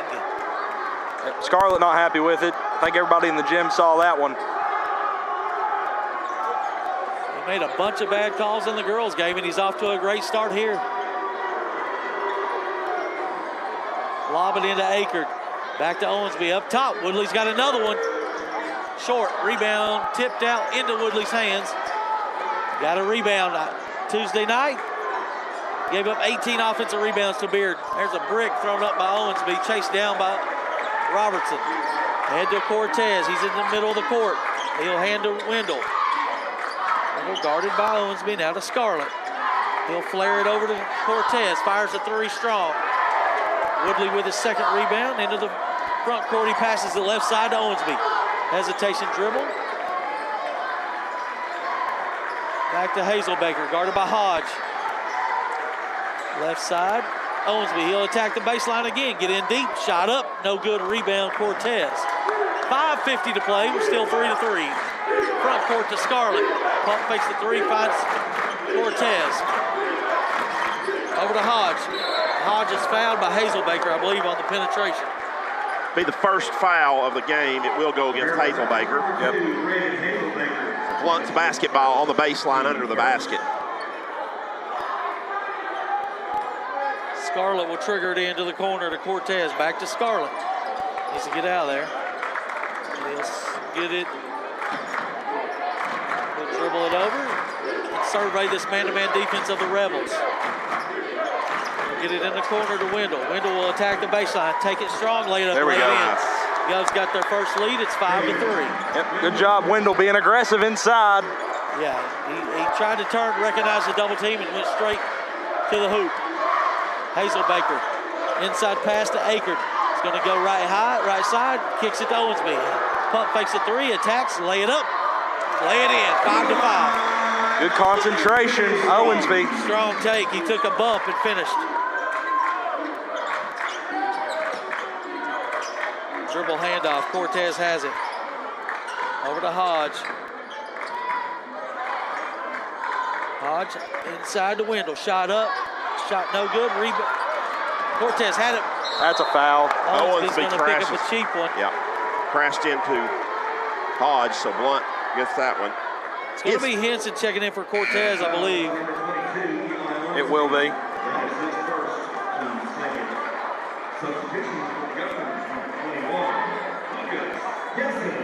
4:39 left here, and triggered into the backcourt. It's Hodge. 5-5 opening quarter. Blount in possession. Throws it to Trevor. Wendell has it now. Inside, posted up. Now pushed out is Grady. Out at the 19-foot mark. He'll attack. Gets in. No shot. So reset.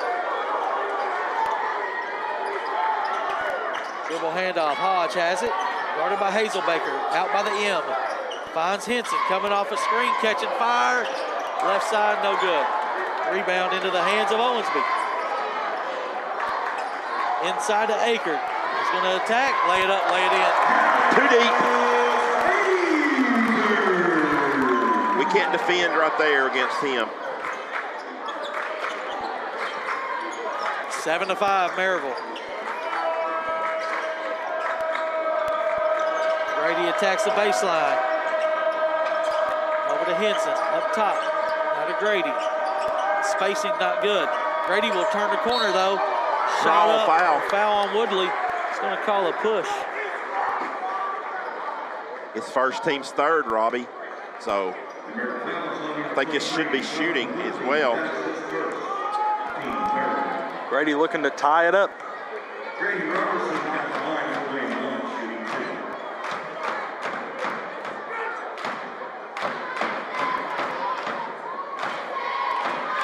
First free throw up. Nothing but nylon. Brett Cortez checking in. He will check in for Trevor Scarlett.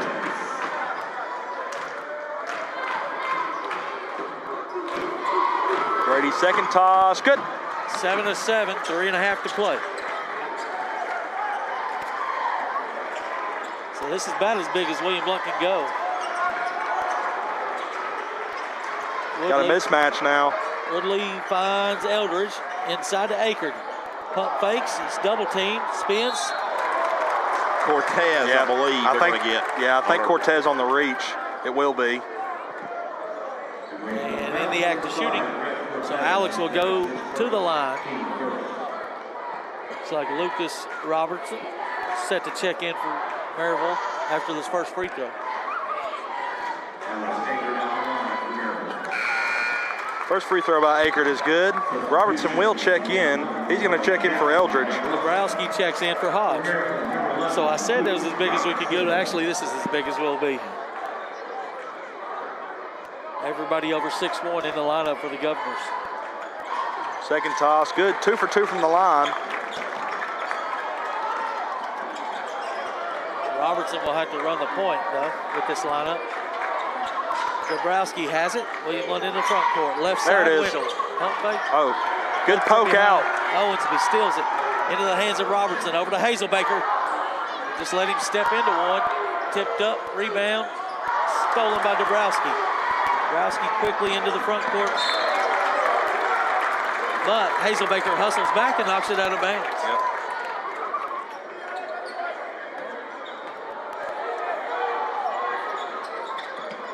Cortez has it. And he'll go one-on-one. And misses the layup. A lot of contact. Rebounded by Maryville. Woodley into the front court. Good D there. William Blount will switch it. Robertson will attack the baseline, cut off, but finds a shooter. It's Owensby. Strong, rebound out to the Dabrowski. Baseball pass ahead to Lucas Henson.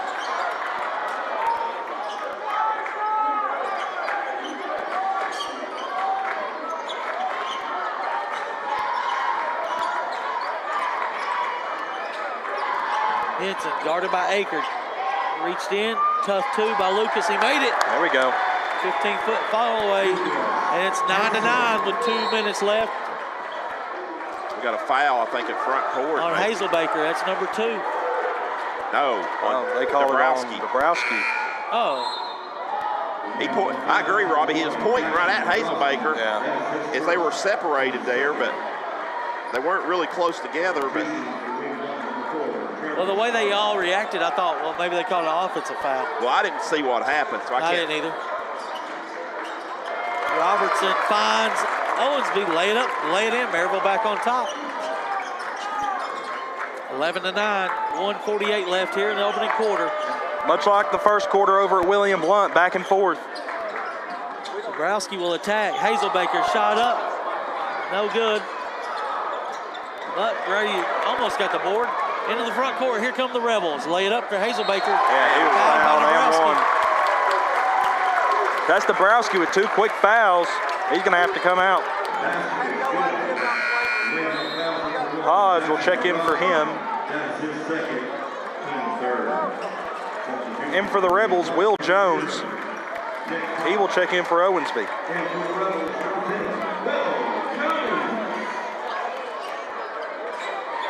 Hazelbaker cans the free throw. 5-point lead. So far, we haven't seen Dylan Thompson. He played a lot last time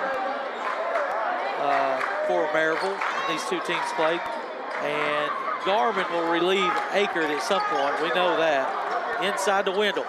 Pump fake, his shot up. And one. On Robertson. I didn't see much, but Danny did. We'll take it. Luke Robertson didn't see much either, I don't think, or acted like there wasn't much. He was trying to be straight up, but Caden doesn't, you know, he's just he moves the ball around a lot, you know. 3-point play for Caden. 14-12, that was matched their 3-point play, so that was good. 1:10 to play here in the opening quarter, Maryville by 2. Cortez guarded out by the timeline on Woodley. Over to Jones, over to Robertson, guarded by Robertson. He's going to attack, use the screen. It's going to be a turnover through the hands of Hazelbaker. William Blount's got a chance to tie or take the lead here with 57 seconds. Garmin, the ball's already in the hands of the inbounder.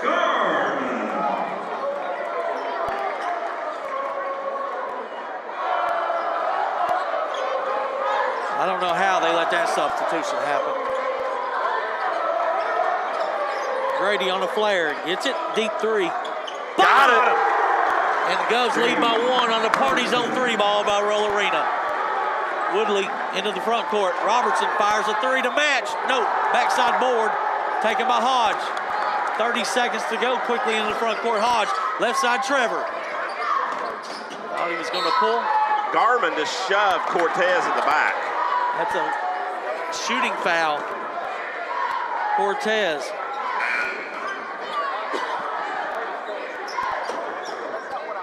I did see that. With 24.4, it Stan, you see a lot. We're just glad they saw it. Brett will be at the line for 2 tosses. Can build on this Governor lead. Can't convert there. William Blount's first miss from the line. Let's see if he can recover right here. Nope, a little bit long. But he's going to get the board. Oh, off of him. It was. Dang. That is a good call because Yeah. Brett was standing out of bounds. But he could have threw it back. We had Yeah. 4 guys over here. He just throws it back. But he tried to hustle. Good hustle there. Good hustle because there was nobody on the line for William Blount. Yeah, why? 20-something seconds to Pull go. up, in and out.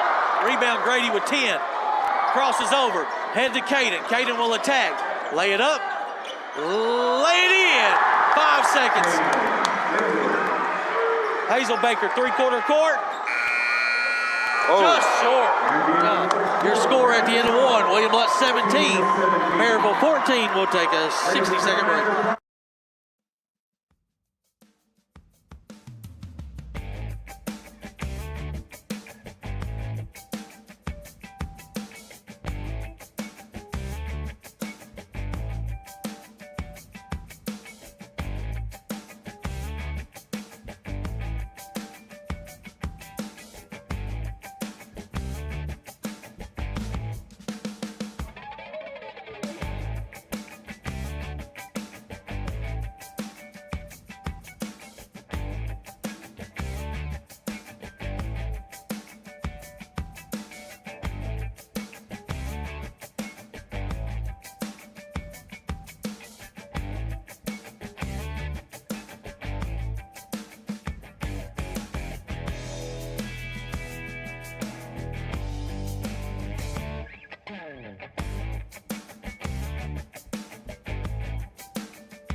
Back in Maryville High School for second quarter action here.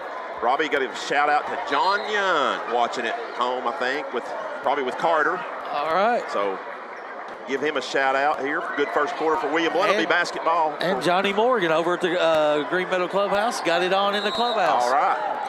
Him and Scott Wilson probably out there watching. Cortez has it in the front court to Grady at the elbow. He'll handle Wendell up top to Cortez. Over to Scarlett. Scarlett pull up 15-footer, no good. Tipped around into the hands of Robertson. Needs to get out of there. Yeah. He'll find Wendell. That's a foul. Yeah, they'll call it. Jeez. It's just late. Hammered. They got it. They got it. Let's see if it's on Owensby. Will be. Two. That's his second. Go right to get the ball to Caden on this possession. Whatever you can do to get him the ball against Owensby. Cortez. Short on the three-pointer. Good look. But Second quarter three-pointers are going to be brought to you by Murphy Bobcat. Yep. Akard left him out there. He said, if you're going to make it, you're going to burn me, and he didn't. Owensby gets into the short corner. Back to Hazelbaker. Bottom. Hand down, man. You got to be chasing him all the way. Wendell going to try to match it. In and out, no good. Robertson tried to get the board, stolen by Eldridge. Hazelbaker in the front court, finds Owensby. Attack, lay it up, lay it in. Owensby's so strong, stepping through defenders. Quick 5-0 run by the Rebels. Just like that, they're back up 19-17. Hodge will walk it into the front court. Flare screen for Trevor, top of the key three, Good. Bottom. That's a Murphy Bobcat three ball for Trevor. Went under the screen, left him too much space.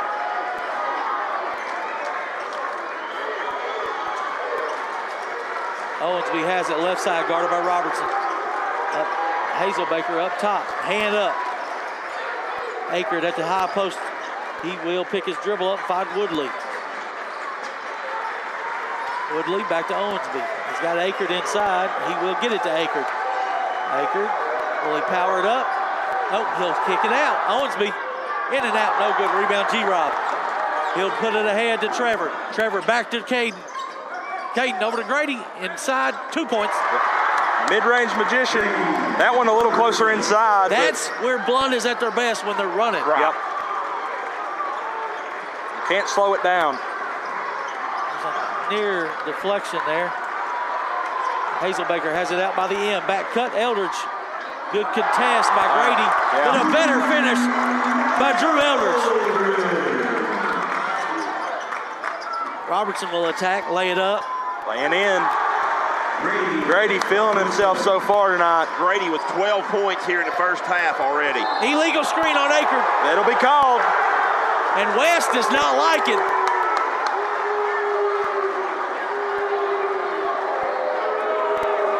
That's Akard's first.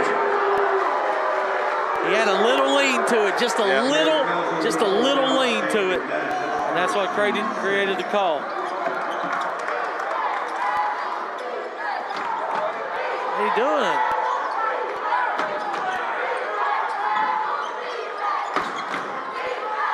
Danny just told somebody on the Maryville bench. No, he told Kevin. He yelled at Kevin. Because Kevin was trying to get Grady a foul. Well, he was getting shoved by Woodley. Trevor thought about the three. They'll reverse it. 5 minutes to play, second quarter. Wendell way too far out by the Kenjo sign here on the Rebels court. Hodge right side. Robertson will attack. Little 18-footer. Nope, didn't shoot it. Might have got away with a walk. Yeah, I think he did. That's a deep three by Trevor. In and out. Rebound. They've got numbers now. Owensby attacks. Back to Woodley. Down by 3 are the Rebels. Woodley attacks. Shot up. Good. And in. And Woodley's so sound. So good. And the Rebels trail by 1, 24-23. This game is very intense.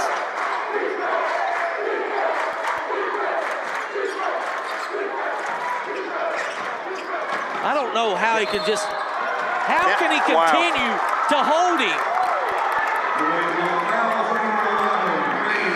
Grady gets the foul, his first. Maximilian Lipinski checking in here. I mean, it's just physical. You can't be so physical on the ball. Right, it's a foul. Well, they are absolutely fouling on the dribble. They usually let you put a hand on them, but if you ever turn or push them off their spot, that is a foul. And what he did, he pushed Grady so far out that Grady ended up getting an illegal screen call. Ackert missed a wild shot. Chase down, rebound. Offensive rebound. Yep. Leads to 3. And the Rebels back on top, 26-24.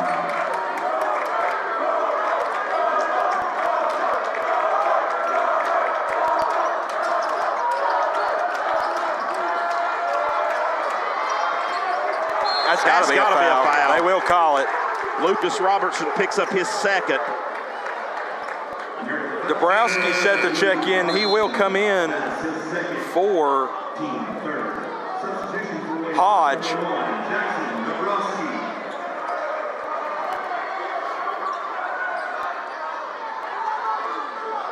And trigger to Dabrowski in the backcourt. 3:20 to go. Govs trailing by 2, 26-24. Trevor finds Lipinski. He could have lobbed it to Caden, but didn't. They'll run some more motion.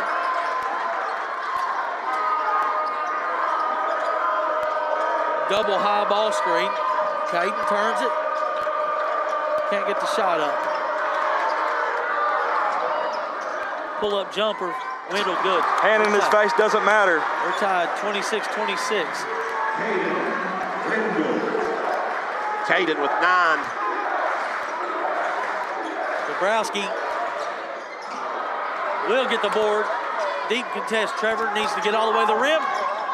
Lay it up, lay it in. Good adjustment by Trevor. And it goes back on top. It's a seesaw affair. I think we've had 11 lead changes. Owensby all the way, laid up, no good. Backside board. Off of Lipinski. Grabbed the ball.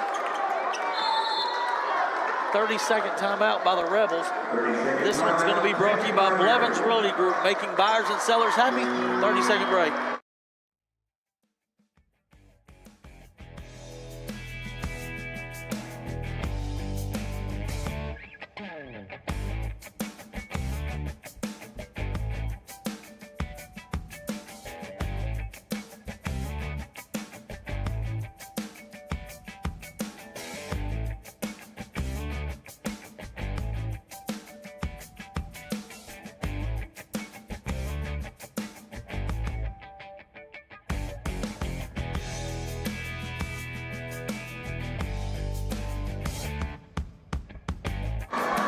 I keep turning you off. I know.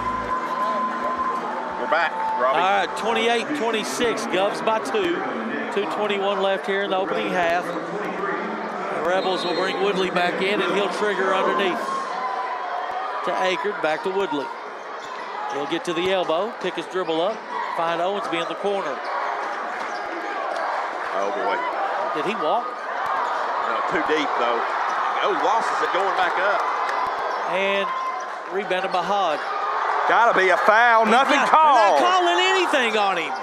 Woodley's fouled 4 times this quarter. No calls on him. Feels like the Zach Edey treatment over here. Would that be the opposite? Didn't they shoot 48 free throws the other night? No, they're not calling anything on him, though. Right. Oh, I see what you're saying. Grady is fouled. Yeah. Agert's going to get his second. Wes Lambert may lose it right here. He traveled first. He traveled first. It probably was a foul. They missed the travel. They've also missed a lot of fouls. Here's the thing, Robbie. They have called 9 fouls on Maryville. They could have probably called 15 or 16. Oh, I know. They're definitely more aggressive than us. There's Wendell. Off a screen. Got him! That's a Murphy Bobcat 3 ball for Caden. Yep, and if that's open, you like the shot for sure. 1.5 to play before halftime. High post extended, now out by the top of the key is Aker. Finds Robertson, he's already hit 1 tonight. Cut off, finds Owensby, up top to Jones. William Blount's got plenty of fouls to give here. Robertson finds nobody, it's a turnover.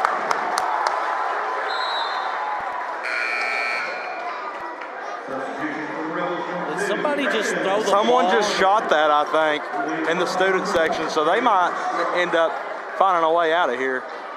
Why would you do that? I think Danny Chandler's about to tell Scott Cupp. Yep. Someone's about to get ejected. Yeah, you can't do that. He's clueless. Yeah. The kid's absolutely clueless. There's a basketball game going on. Wendell steals it from Cortez. Was that a pass or? I think he was passing it back to Cortez. 50 seconds to go. It's a turnover. Woodley, pull-up jumper. Short. Rebound Grady. Really strong board by Grady in between defenders. Finds Wendell. Back to Nick. Nick will attack.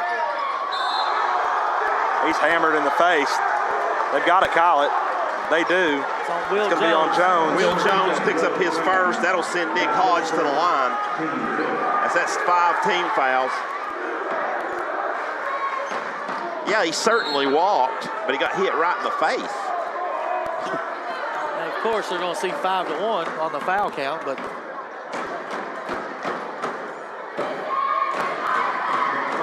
yeah, Caden said he passed it. He's passing it. But what's crazy, he stole the ball from Cortez coming off the. I don't think that was necessary. I don't think that was necessarily on purpose. Hodge hits the first one, misses the second. Rebound Woodley, 30 seconds. Here before half, 6-point lead for William Blount, the largest of the game. William Blount with 3 fouls to give right here in the last 20 seconds. No count, no count. Now the count. Woodley, left-hand dribble, down to the corner, back to Aker, 14 seconds. 10 seconds. Crossing over, finds Hazelbaker. How do you lose him? You can't lose him, Rob. It's unexplainable to me, guys. Your score at the half, William Blount 32, Maryville 29. We'll take a 2-minute break, come back with Stats with Stan and some halftime entertainment on the screen.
Back at Maryville High School, the halftime show brought to you by Heartland Roofing.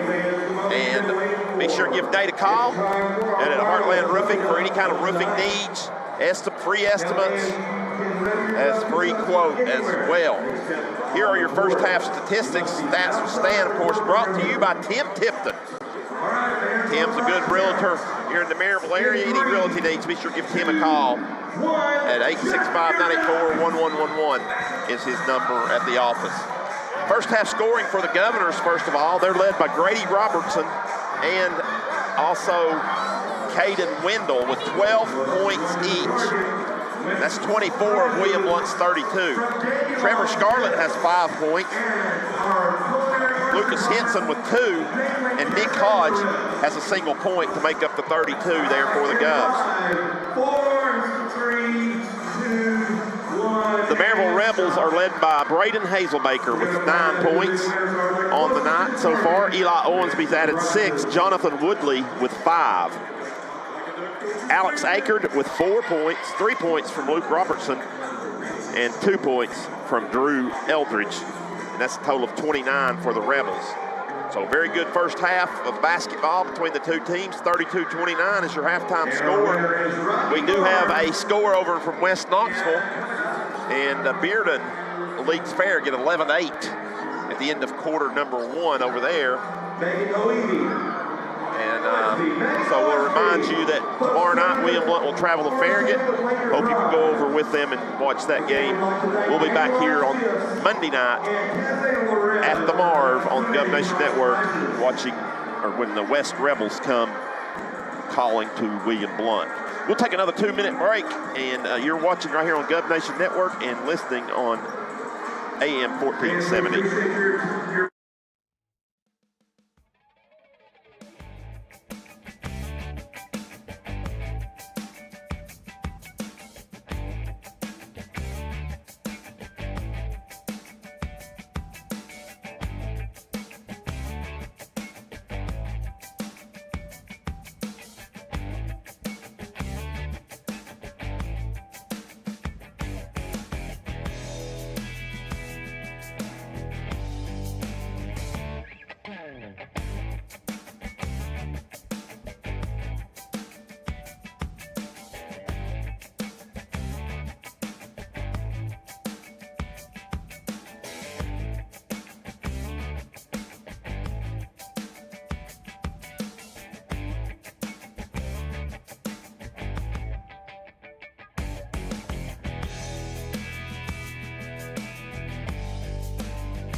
We're back here at halftime show, Heartland Roofing halftime show. So we're trying to get some more scores for you guys out there. Yeah, he gave up the Bearden score at the first quarter, still waiting on a second quarter update. As Bearden had a small lead on Farragut. That's the rivalry in West Knoxville.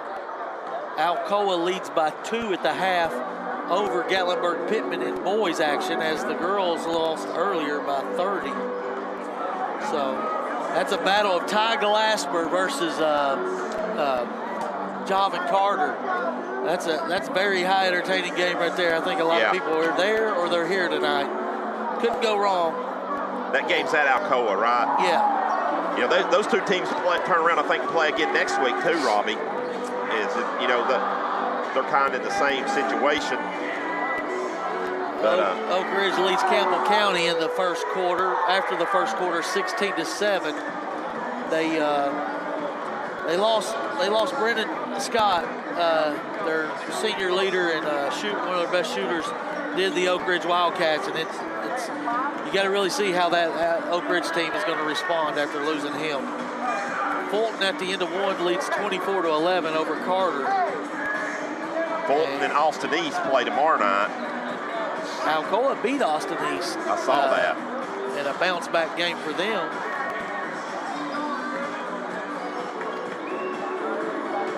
Tomorrow night it'll be the Vols heading up I-75 to Lexington. Yep. And taking on the Wildcats. Tennessee comes out as a 1-point favorite in that game. Both teams looking for a bounce back. I think this is a good matchup for Tennessee. The question is, who is going to score other than Dalton Connect? And that's been the question every night. Yeah. Well, they had gotten some consistency, I felt like, from Adu. And he had a bad game against South Carolina. He did. And They didn't get stay on the court. I mean, the whole team had a bad game. He missed a lot of layups, Robbie, Yeah. when he was out there. Missed the dunk, missed the layups. And then Ziegler, they didn't get much on the offensive end from Ziegler either. No. So I think that's the key. I was talking to somebody a while ago before the game, and that's the key. Of course, Connect will get his, but you still got to get something from Adu and Ziegler as well. Breaking news for Dolphins fans as Tua Tagovailoa expects to sign a contract extension with the Dolphins this offseason. Yay.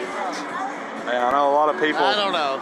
I know a lot of people I heard a list last night of top 15 quarterbacks, and he wasn't on that list. The one that was on CBS Sports Radio last night. So who's in the top 15? Oh, it's just, you name him. He wasn't on it. Was Joe Flacco top 15? He's got to be close. Flacco was not. Hurts, I think, was like 12th, and I was like waiting to hear Tua, never did. So, but that was just one little poll, I know. But anyways, we're about set for second half action. William Blount had a 6-point lead. Hazel Baker hits a 3 just before the buzzer, and Maryville cuts the lead down to 3. We'll remind you, these two teams back on January 12th in the middle of the third quarter were tied. Maryville went on a big run and took a 17-point lead. Then William Blount came storming back. Let's hope we don't have a repeat of that. But yeah, it'll be Maryville's basketball to start the third. Man-to-man defense for the Govs. Hazel Baker out right side into the corner to Owensby.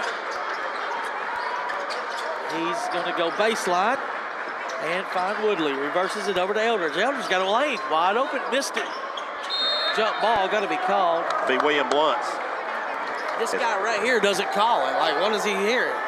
Danny calls it from all the way over there. Akert and Grady in the tie-up on the rebound.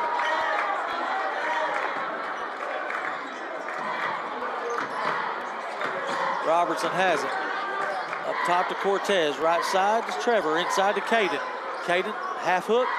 No good. Rebound. Robertson over to Cortez. Robertson's been all over the glass. He has.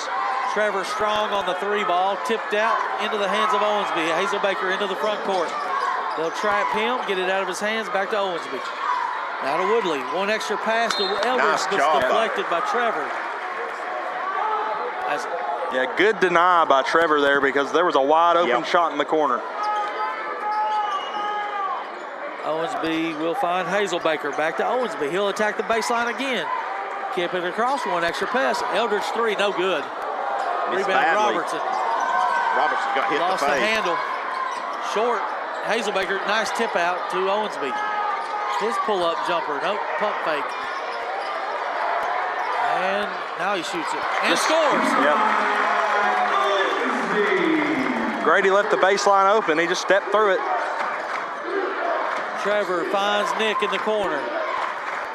After Cortez up top to Wendell. 6.5 to play. Blount by 1. Hodge will attack a gap. Pick his dribble up.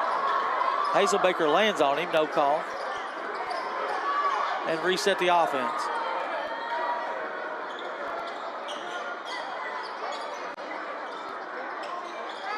Trevor got Wendell. He's got Wendell near the block. Kicks it over to Cortez. Need it. Got it! Bowen door service making your best first impression 3 balls here in the third. Yep. They're going to leave it open for Cortez a lot. He needs to drain some of them. Yes, sir. You're right, Carter. Inside to Aker. Lay it up and in. Good find by Woodley.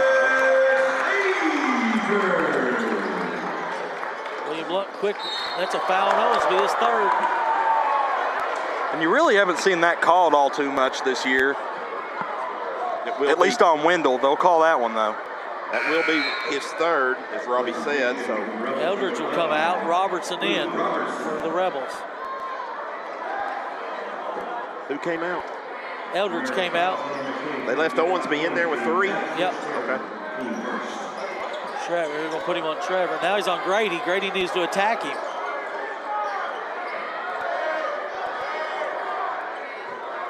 And 5.5 to play now. Blount by 2. Now to Wendell. He'll look for cross screen now into Grady. Nope, lost it. They tried to get it into him, but it's just not there. The angle of the pass is not there. Why force it? Man down. Hand was up. Hand was up.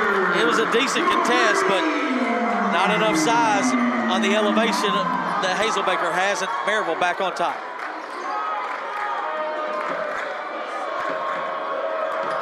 Trevor, he's going to try to match it. And he does. Bowen door service 3 ball by Trevor Scarlett.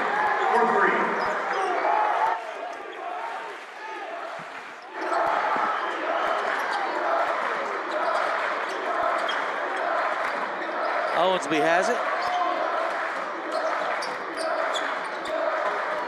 Over to Robertson. Against his brother. Fires a 3. No good.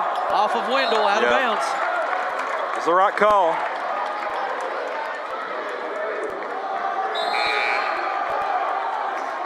Brooks Bird checking in here. He's going to come in for Cortez.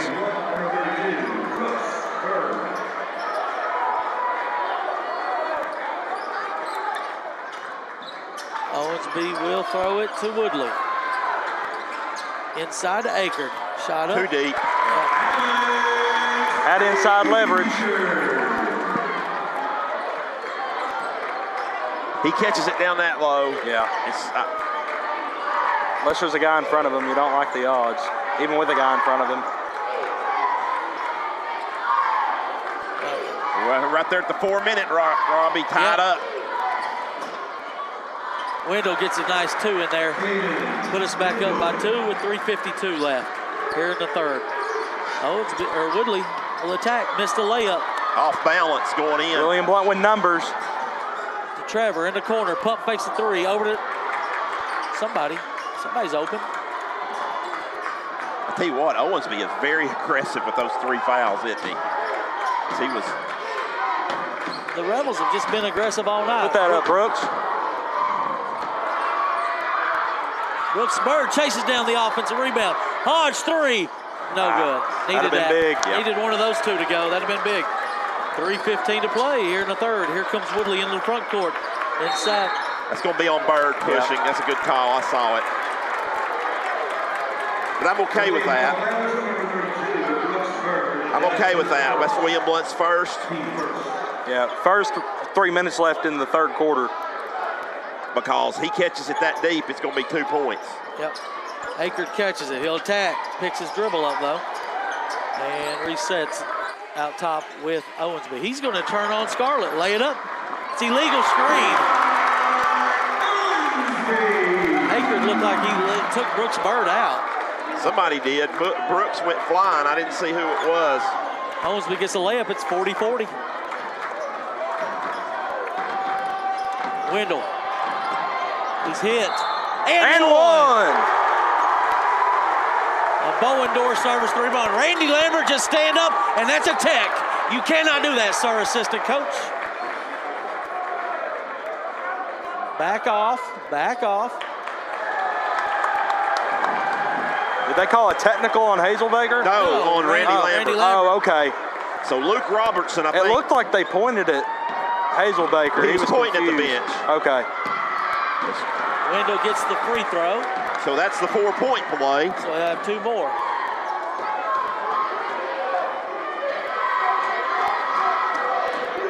Misses the first technical. And we don't have a stat for 4-point plays. No. Wendell, He'll get that one. 2 out of 3 on the free throws there. And Whoa, the score's not right, is it? I've got 49. To 40. 49-40? Yeah.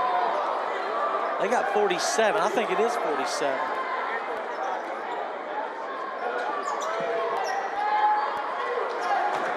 Oh, okay, you're right. Wait a minute. Wait a minute. There's Wendell. Got it. Another 2 for Wendell.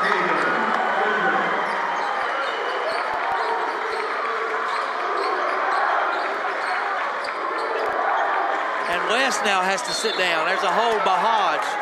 You grabbed him? Actually, it's 40. Robbie, I've got 47 now. I don't know what's happened here. I was thinking the same thing. It should be 47-40 right now. Yes. Was William Blount behind? It was tied, it was right? 40-40. As a 5-point we got the play. 5. It's 47-40, yes. Yeah, that's what I've got. I think they're getting it figured out over here.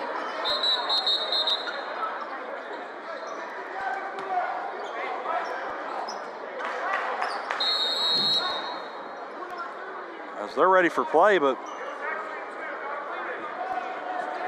Who was the foul on? The foul was on Hodge over here. They're still talking about it. Should be 47-40. it should be 47.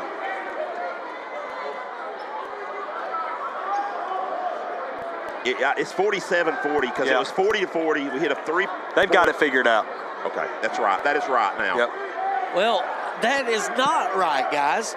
That is what Chase has. The official book is still down there talking to William Blount.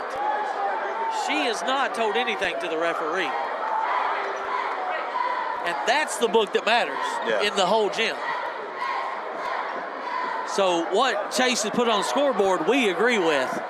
But she has yet to make it official in her book. Brett Cortez is set to check in regardless here for the Govs. He's going to come in for Brooks Bird. So pretty good minutes there from Brooks. Offensive board led to a 3. Or no, excuse me. No, that was a miss. It led to a 3, but we missed it. Yeah. Jackson will check in for Trevor. Trevor's got how many stand? Trevor has 8. Couple of threes. That's what he had Tuesday night. After Monday night, 0 for 6 at Bearden. Couple good bounce back games by Trevor, back to his average. So they fixed it. Yep. It's right, but she has to have it right in her book. Yeah, because she's got the official book. Right. That's where they were. And almost got a 5-second count. Through the hands of Akard. Good effort by Robertson to chase it down. Inside, Owensby picks it up. 2 minutes to play. Hazelbaker with some fancy dribbling. Finds Woodley, 3-ball up. Short, tipped up, no good. Owensby all over the glass. Lay it up, lay it in. Good offensive possession there by the Rebels. Owensby with 12 points now. That's just too fancy. Why are we doing that? He's wanting a goaltend. Did he hit the backboard? Hazelbaker missed a big 3. Okay, they saved it. Woodley has it. 1:30 to go. Inside to Akard. Help. On the block. Back to Robertson. Now to Woodley. Around the horn they go. Inside to Akard. That's too far away. Why are we fouling? That's 3. Why? Now that's Jackson Dabrowski picks up his 3rd. But why would we don't need to double team him now or out there? Well, they have 1 more to give, Robbie. It's 1:23 to go. That's his 3rd. He don't have one to give.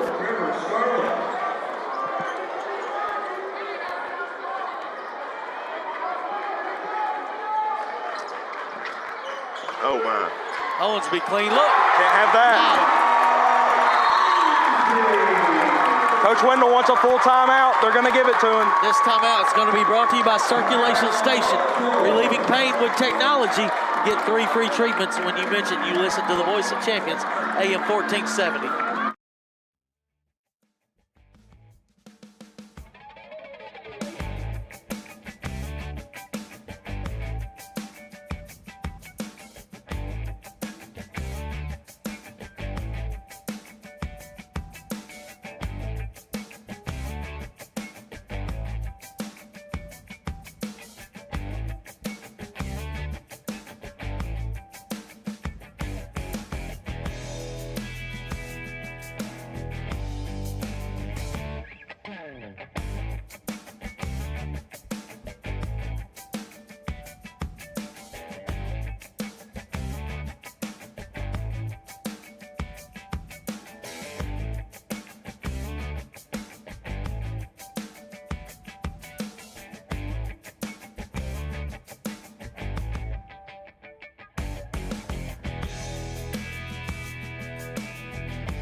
1:17 remaining here in the third quarter. Cortez to inbound as Maryville's cut this lead down to 2.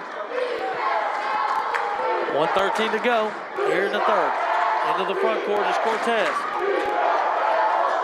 Hodge out up top. Now to Grady. Now to Cortez right side. Wendell will come off the screen. He'll hand it to him. He's got ball screen switch with Woodley. Now to Cortez. It's got awkward way out from the goal. Back cut Hodge. Lay it over to Wendell. Lay it up. No good. He missed it. He boarded and scored it. Yep. 23 for Caden. Robertson into the front court, guarded by Robertson, hands to Woodley. Woodley will attack, lay it up, no good. Rebound, Woodley. He pushed him, somebody shoved him. Cortez. You don't. Brent second, team's fourth. So Maryville will get the possession, 26.1, they got it under their basket. Oh no. Robertson. Yeah, he got it way too. He throws it, nearly stolen. He said Trevor tipped it. I guess so. So 20 seconds as Woodley has it.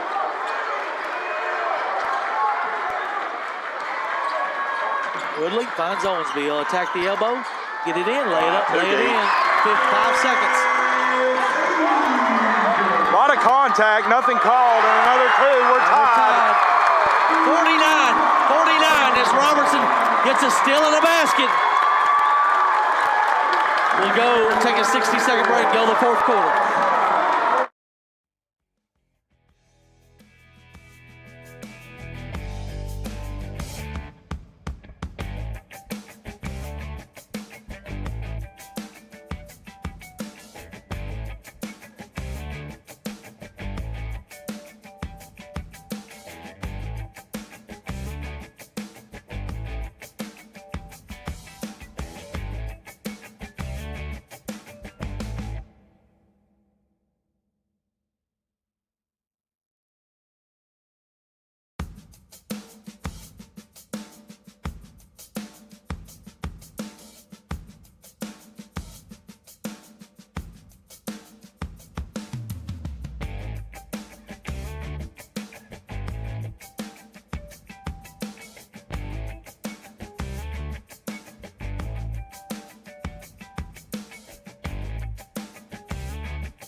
(49-49) as we begin the fourth quarter. Did he shoot? Maryville ball. Hazelbaker outside. All the way across to Owensby. Hand off to Robertson. Over to Hazelbaker. They left him. That's got to be over the back. Good rebound by Akert. Over the back, but not on the back. Crossing over Woodley. Shot nearly fouled. I thought Hazelbaker might have got fouled, and I thought Woodley got fouled. And I thought Cortez got fouled on the rebound. So they're going to maybe let him play. Deep three, Wendell. Off. That was over the back. Same thing as on the other end.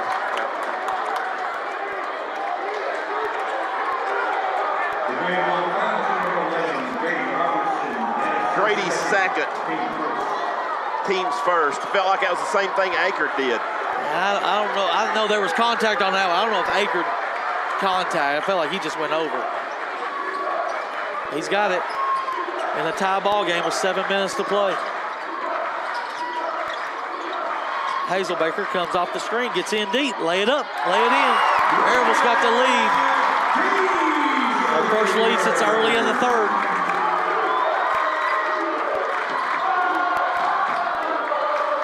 Now the crowd's getting into it. Robertson tries to draw a foul. Wendell tips it out to Cortez. Back to Robertson. Needs to take a shot. Oh, he's going to pass it to nobody. It's stolen by a little brother Robertson. 6.5 to play. Maryville can try to take a bigger lead. They can't though. Wendell boards it. 4-on-1 if we hurry. Wendell finds Robertson. Lost the handle, got it back, laid in. And we're tied 51 up, 6:10 left here in the fourth.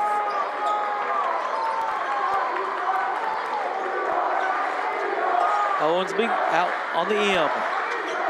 William Blount's been man-to-man the whole game. And we went underneath the screen, but Hazelbaker threw up an air ball. That's crazy. Maybe we figured it out. Didn't we do that in 2002 versus Lee Humphrey? Just kind of backed off of him and let him, let's say, go ahead and shoot wide open shots. Because they're not used to shooting open shots, are they? I wouldn't do too many. We need help. I wouldn't do too many of those. No, I'm not going to take my chances. No.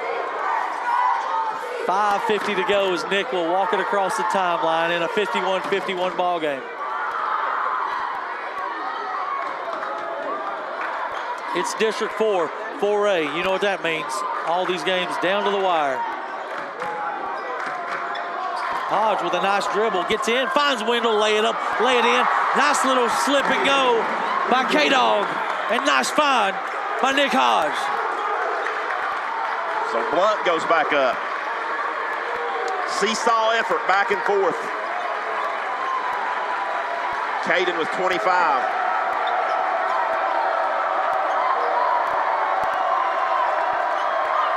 William Blount student starting to make some noise now. Woodley finds Owensby.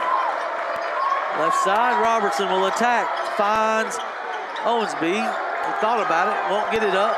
That's a walk. Yeah. Thought he shuffled. No call and a layup. And one. Didn't look like a whole lot of contact from Scarlett.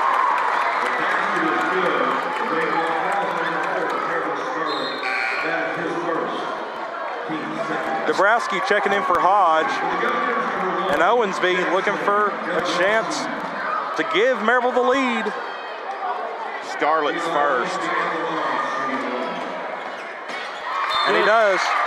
Timeout Maryville. This timeout's going to be brought to you by Bonner Burger, home of the 2 for $9 quarter pounders with cheese. We'll take a 60-second break.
.448 remaining in the game, 54-53 as Owensby nailed the free throw to give Maryville the lead. William Blount with the basketball.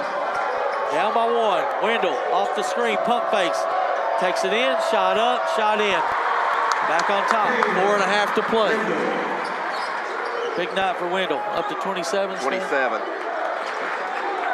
Right at his average. More importantly, he's giving William Blount a 1-point lead. Henson is checked back in here for William Blount. They let him catch it deep.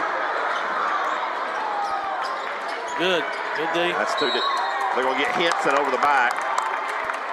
That'll be team foul number 3. Henson's first.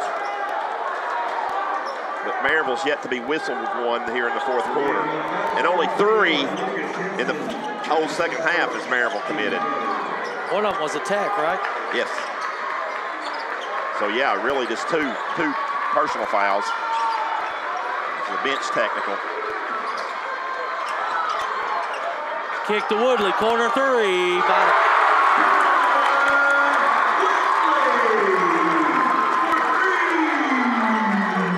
Maryville on top, 57-55. Dabrowski has it. Finds Wendell. Guarded by Robertson. 3.5 to play. Wendell over to Henson. Henson's going to attack. He'll lay it up. He'll lay it in. Got to find stops down here with 3.5 to play. Stops and rebounds. High ball screen. They get a switch. Woodley's got Henson on him. Now to Hazelbaker. Now Robertson will attack. Lay it over to Woodley. Another one. No good. Backside board, G-Rob. Here comes William Blount with a chance to take the lead back. 3 minutes to play as Robertson has it. He'll use the high ball screen. Gets a switch. That's got to be a foul. Nothing called. Wow. Walk. No call. And then they'll call a hold on Dabrowski. His fourth.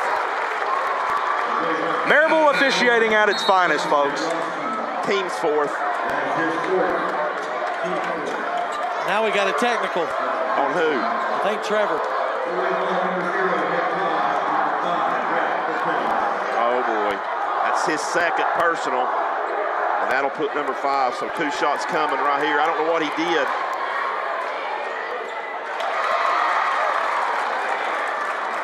They get 2 shots in the basketball. That's big. As Hazelbaker nails both of them. Well, Woodley clearly fouled. Yeah, yes. Wendell got hit in the face. Or was it Wendell? Wendell got hit in over the here on face, the ball screen. No call. And then they come down there and another loose ball. It's supposed to be 59-57. Yes. Maryville by 2 with the ball. 2.5 to play. 2:40 to play exactly. There they correct it. William Blount in need of a stop. Owensby. And they get it. Here comes Hodge quickly into the front court. He got fouled. He got pushed from behind. Yeah, No, he did. Somebody had him in the hip, but they're not going to call that, guys. It's timeout, William Blount. It's a timeout. Trinity Chiropractic, your July 4th is switched on with Dr. Evan Butcher.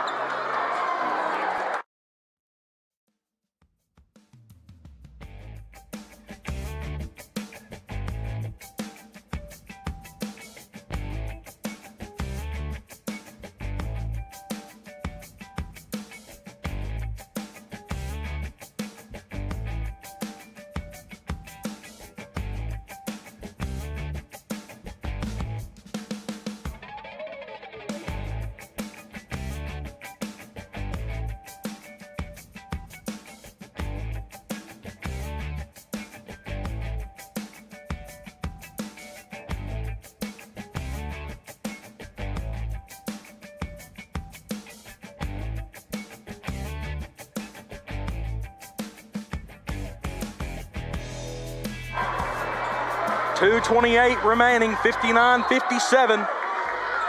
Trevor to trigger it in. He finds Robertson to Hodge. Going to use a screen, and somebody slips. It should be open. Couldn't get it. Now Wendell, 2:20 to go. Wendell has it down by 2 with the ball. Working against Robertson. Finds Grady. Grady will pick his dribble up and find Caden.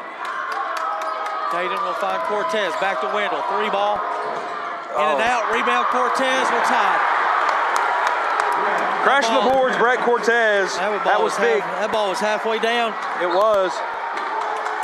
And that ball tipped out of bounds by Cortez. Yeah, they first said William Blount, this official, but then they didn't see it. The trail official saw it. Yeah. Good call. 1:51 to play. We're tied. Oh, William Blount can't foul. Woodley threw it away nearly. Owensby's open here in the corner. He'll find him. A little late though. He'll attack the baseline. Around his back to Aker. Now to Woodley. 1.5 to play. He'll attack. Inside. Out Owensby. Pump fake gets to his spot. Shot up, shot. No good. Rebound Wendell.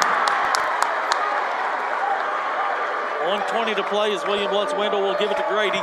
Into the front court in a tie ball game.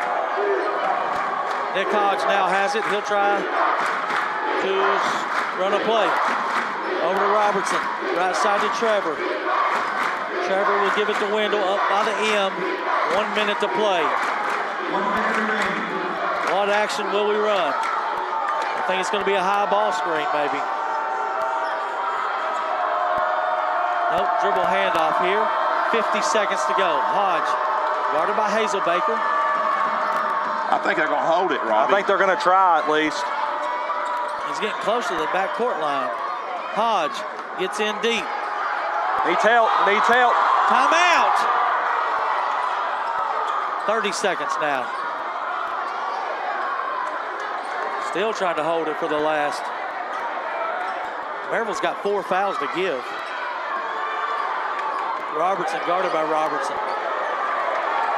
He can take him right here. You know he can take his brother. He's going up. Oh, he said on the floor. He just grabbed him. It's almost like an intentional. No, he's saying 2. He's saying 2. That's the right call. That's the right call. Grady was going up and he bear hugged him. We're going to get a timeout. This timeout's going to be brought to you by South Park Storage and Penske Truck Rentals at the end of William Blount Drive at 411 South. 30-second break, come back. We got 2 free throws for G-Rob.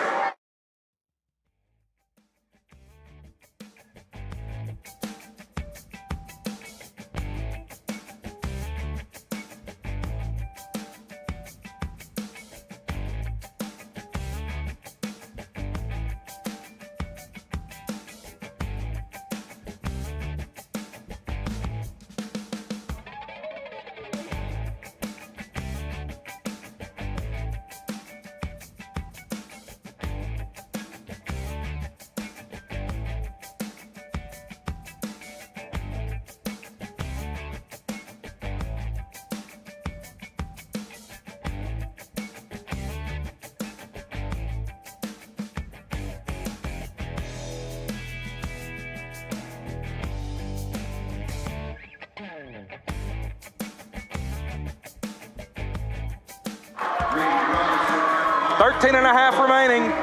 G-Rob to the line for 2. 59-59. I'll let you listen to the crowd. They'll tell you. He makes the first. They'll have one more. Maryville does have 2 timeouts, Stan? Yes. Second one, no good. Rebound, Wendell. And they got to foul him. That's intentional. That's intentional. That's only 2. We got to get the ball inbounds. 3 more to give. Get the ball inbounds, guys. We got 3 timeouts. That's Woodley's second. Team second. You got 3 timeouts if we don't get it in. Was he outside? No, he was inside the line. He's fouled. Call the whistle. Goodness gracious. I think they're trying to let him get a steal. That's only 3. Who was that on? Owensby?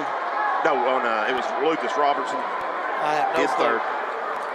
Still 8.8 to go. William Blount by 1. Got to continue to protect the ball and get it inbounds. Lucas is 4th, actually. Fouled again.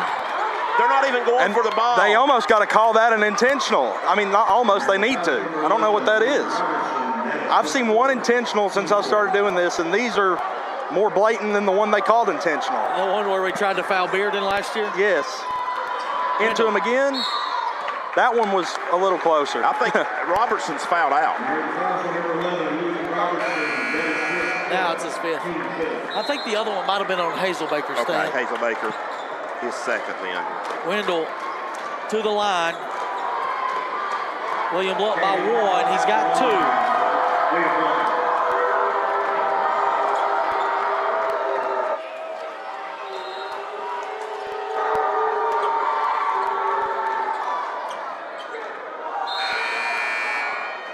Jones checks in.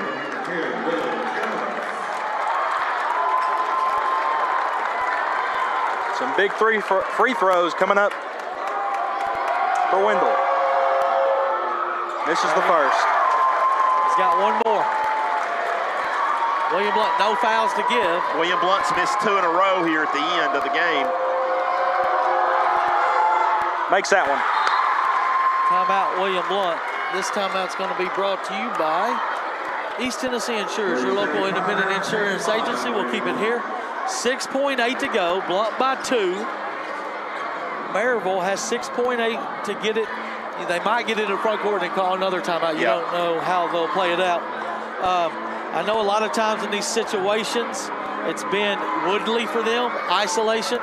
But you better know where Hazelbaker is, guys. Well, the way tonight's gone, you got to look for Hazelbaker and you got to look for Owensby. And you don't help off either one of those guys. You stay on them no matter where they're at. If you do, try to drive them off the line and make them make a tough 2. But do not give open a wide open 3. And of course, you can't foul Robbie either. Right. Woodley has it into the front court. Crosses over at the timeline. Shot up. They're going to call a foul. That's a bailout. William Blount fans won't like it. Woodley will have 2 to tie this game with 1.9 to go. Grady Robertson, they called it the block. We need to rebound. Why are we backing off? Well, he's got 2 shots. Yeah, he can get in there on the next one. Trevor's checking in. Woodley. Shot's good. Ice water on that one. He's got one more. That's Coach Lambert standing up coaching. They need, you call timeout after if they make it, Robbie? Yeah, probably, and draw something up.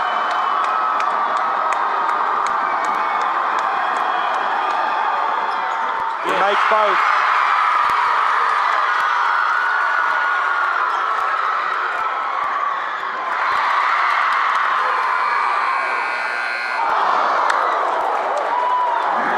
So we're going to have some extra basketball here in Maryville. As you see,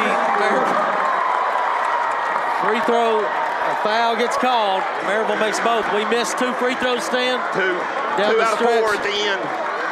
We'll take a 60-second break.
Back here with 4 free minutes of basketball. Both teams double bonus the rest of the time as it'll be tipped up and controlled by Nick Hodge is going to get a foul, Robbie. So William Blount will get possession. Hazelbaker. The jump ball possession, yeah. So Hazelbaker. So Nick Hodge is second. it's free throws. It should be free throws, It should, yeah. Nick picked up his second, as I said. Hazelbaker goes to the line.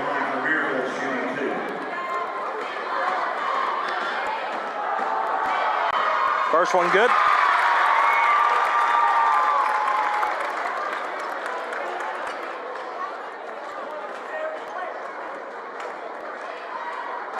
So Maryville 5, 6, 7 for 7 in the fourth and overtime from the stripe.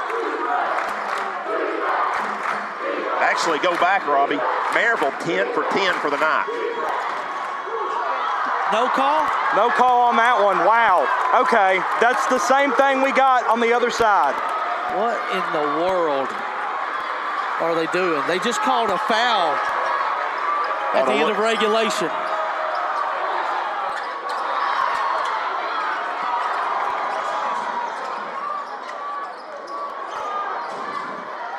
Pull-up jumper for Grady, ties the ball game. 3.5 to play. This is crazy, guys, because, I mean, there's a block or a charge. There was some Yeah, you got to call something. Hazelbaker, Woodley lost his dribble. Haven't said his name much tonight. He had 2 big ones at the end of the regulation. Owens, big shot. Nope. He's going to pump fake. Spin. Nice touch. No good. Aker over the back. Stolen. Nope. He tried to steal the rebound from him. Woodley gets it. Shot up by Woodley. Good. Maryville back on top. 2:40 to play. We're in overtime, number 1.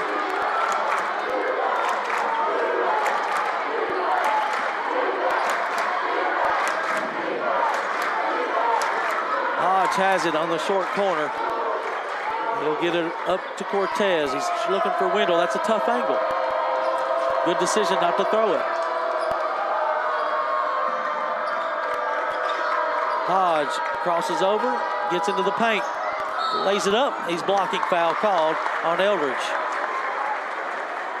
Hodge missed 1 free throw earlier, but the other night against West, I think he went about 10 for 10.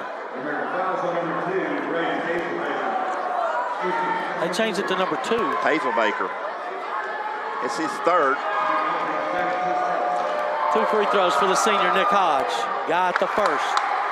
2:12 to go here in overtime. Maryville by 1. Second toss coming for number 0 in blue.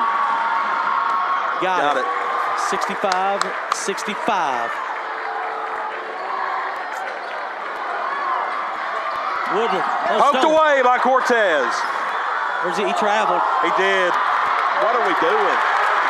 And now they've got Hazelbaker on a run out. Scores it.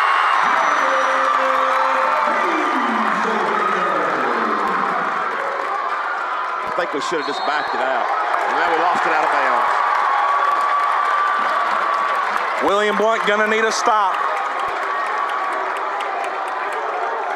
Some of the decisions we make, I don't know where they come from. They're going to get timeout, Maryville. This timeout's going to be brought to you by Blevins Realty Group, making buyers and sellers happy. We'll take a 30-second break.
Stan thinks they're going to try to milk some clock here. I think they're going to force William Blount to foul. Not if they give him an open shot. They're going to call a foul on the 3.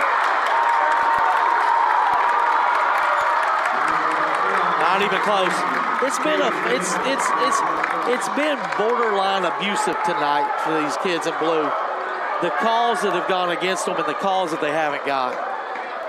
And whoever's listening, they can say what they want to say, but I'm gonna call it like it is. Timeout, Coach Wendell. He's gonna take a full timeout. Circulation station timeout.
All right, we're back here. Hazelbaker's got 2 more. Try to get them a 5-point lead with 1:37 to go. Misses it. A little short there. Probably a good timeout there. Good timeout by Coach Wendell. See if we can get the rebound. If he misses another. First miss of the night for Maryville. Missed them both. Second miss of the night for Maryville. And they got a board. Just like Hardin Valley, guys. Inexcusable, though. You give up the Nick Hodge with the foul. It's the offensive boards that have killed the Govs in this stretch, and they continue to do so. As Woodley will shoot 2 from the line. I look who got that rebound, though. Eli Owensby. He's one of the smaller players on the court. He got in there and just out-gridded everybody. Right. So obviously there's something schematically wrong with the way we're doing the free throws.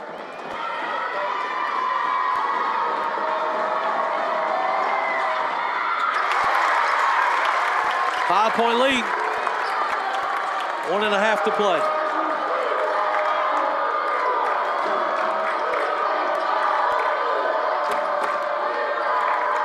Hodge. Over to Cortez. Maryville not yielding anything. Robertson thought about it. Wendell working. Stolen away. And then a foul. That'll be on Cortez. His third. Had Wendell inside, but the 6'9" Akard higher than the pass. And Woodley, who's hit 2 free throws at the end of regulation, 1.9, and 2 in the over period. Looking to ice this game as he nails the first. 5 for 5 now. Woodley's 5 for 5 since 1.9 to go in leg regulation. From the stripe.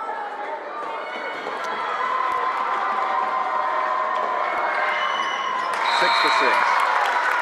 7-point lead. Henson checks in for Cortez. Got to get a 3. Yep. I think at this point. Oh yeah, a minute to play, down 7. Hodge quickly in the front court. Just throws up a wild shot. Rebounded by Henson to Wendell. Wendell will attack. Why are we trying to dump? Robertson chases it down in the corner. Adios. Adios brought to you by Grastro Parts. A game that William Blount had, and they missed the free throws. There's a steal. And a foul.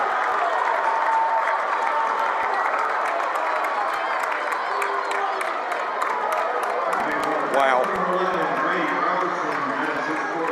His 4th, Grady's.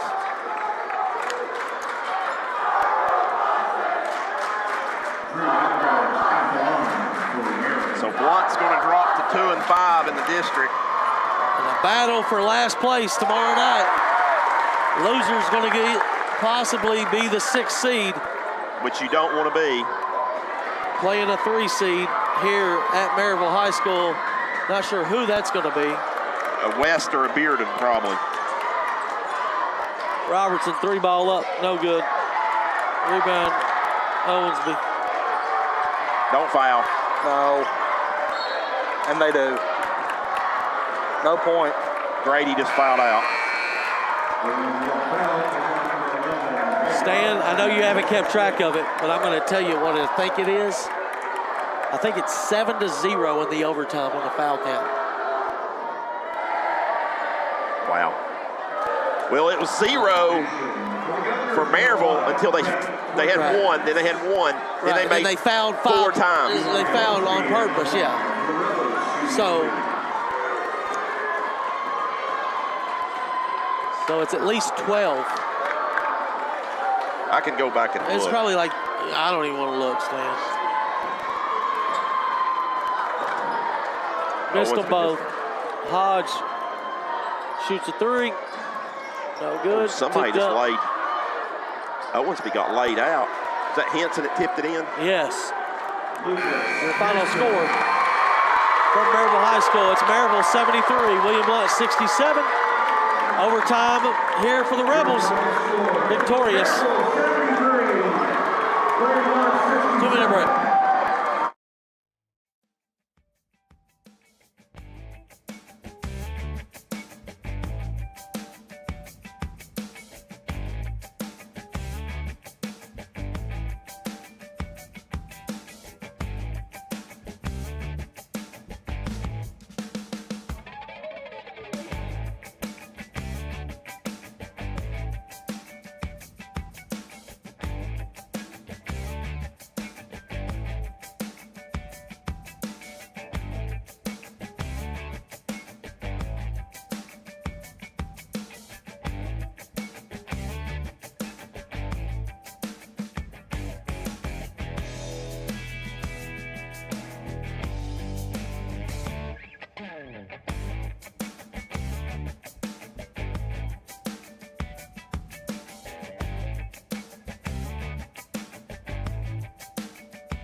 Heartland Roofing post-game show brought to you by Heartland Roofing.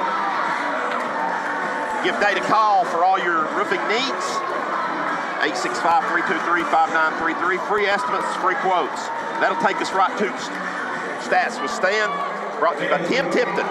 Tim Tipton Realty. Give Tim a call. 984-1111 for all your realty needs. William Blount loses a heartbreaker tonight, 73-67 in overtime, as Caden Wendell led William Blount with 28 points. Brady Robertson added 17 points. Nobody else in double figures. Trevor Scarlett with 8.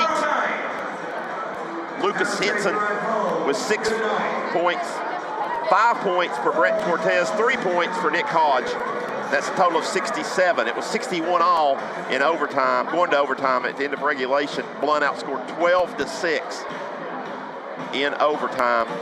For Maryville, they were led by Braden Hazelbaker with 21 points. 18 points for Eli Owensby, 16 points for Jonathan Woodley. And he had 11 of those points at the end of regulation and in an overtime. 10 points for Alex Akert, 5 from Luke Robertson, 3 from Drew Eldridge. That's a total of 73. Once again, your final score is 73-67. Blount loose in the overtime, and Blount drops to 2-5 in the district. Maryville goes to 7-1 and can just about clinch it, as they have a game against Hardin Valley left and West. Now that West game will not be an easy one, but I think, Robbie, they win that Hardin Valley game, the worst they can be is 8-2. And so, right, yeah, nobody can. I think they're guaranteed maybe a 1 or a 2. Yeah, they're not falling out of 2. I think they're guaranteed 1. I really feel that way.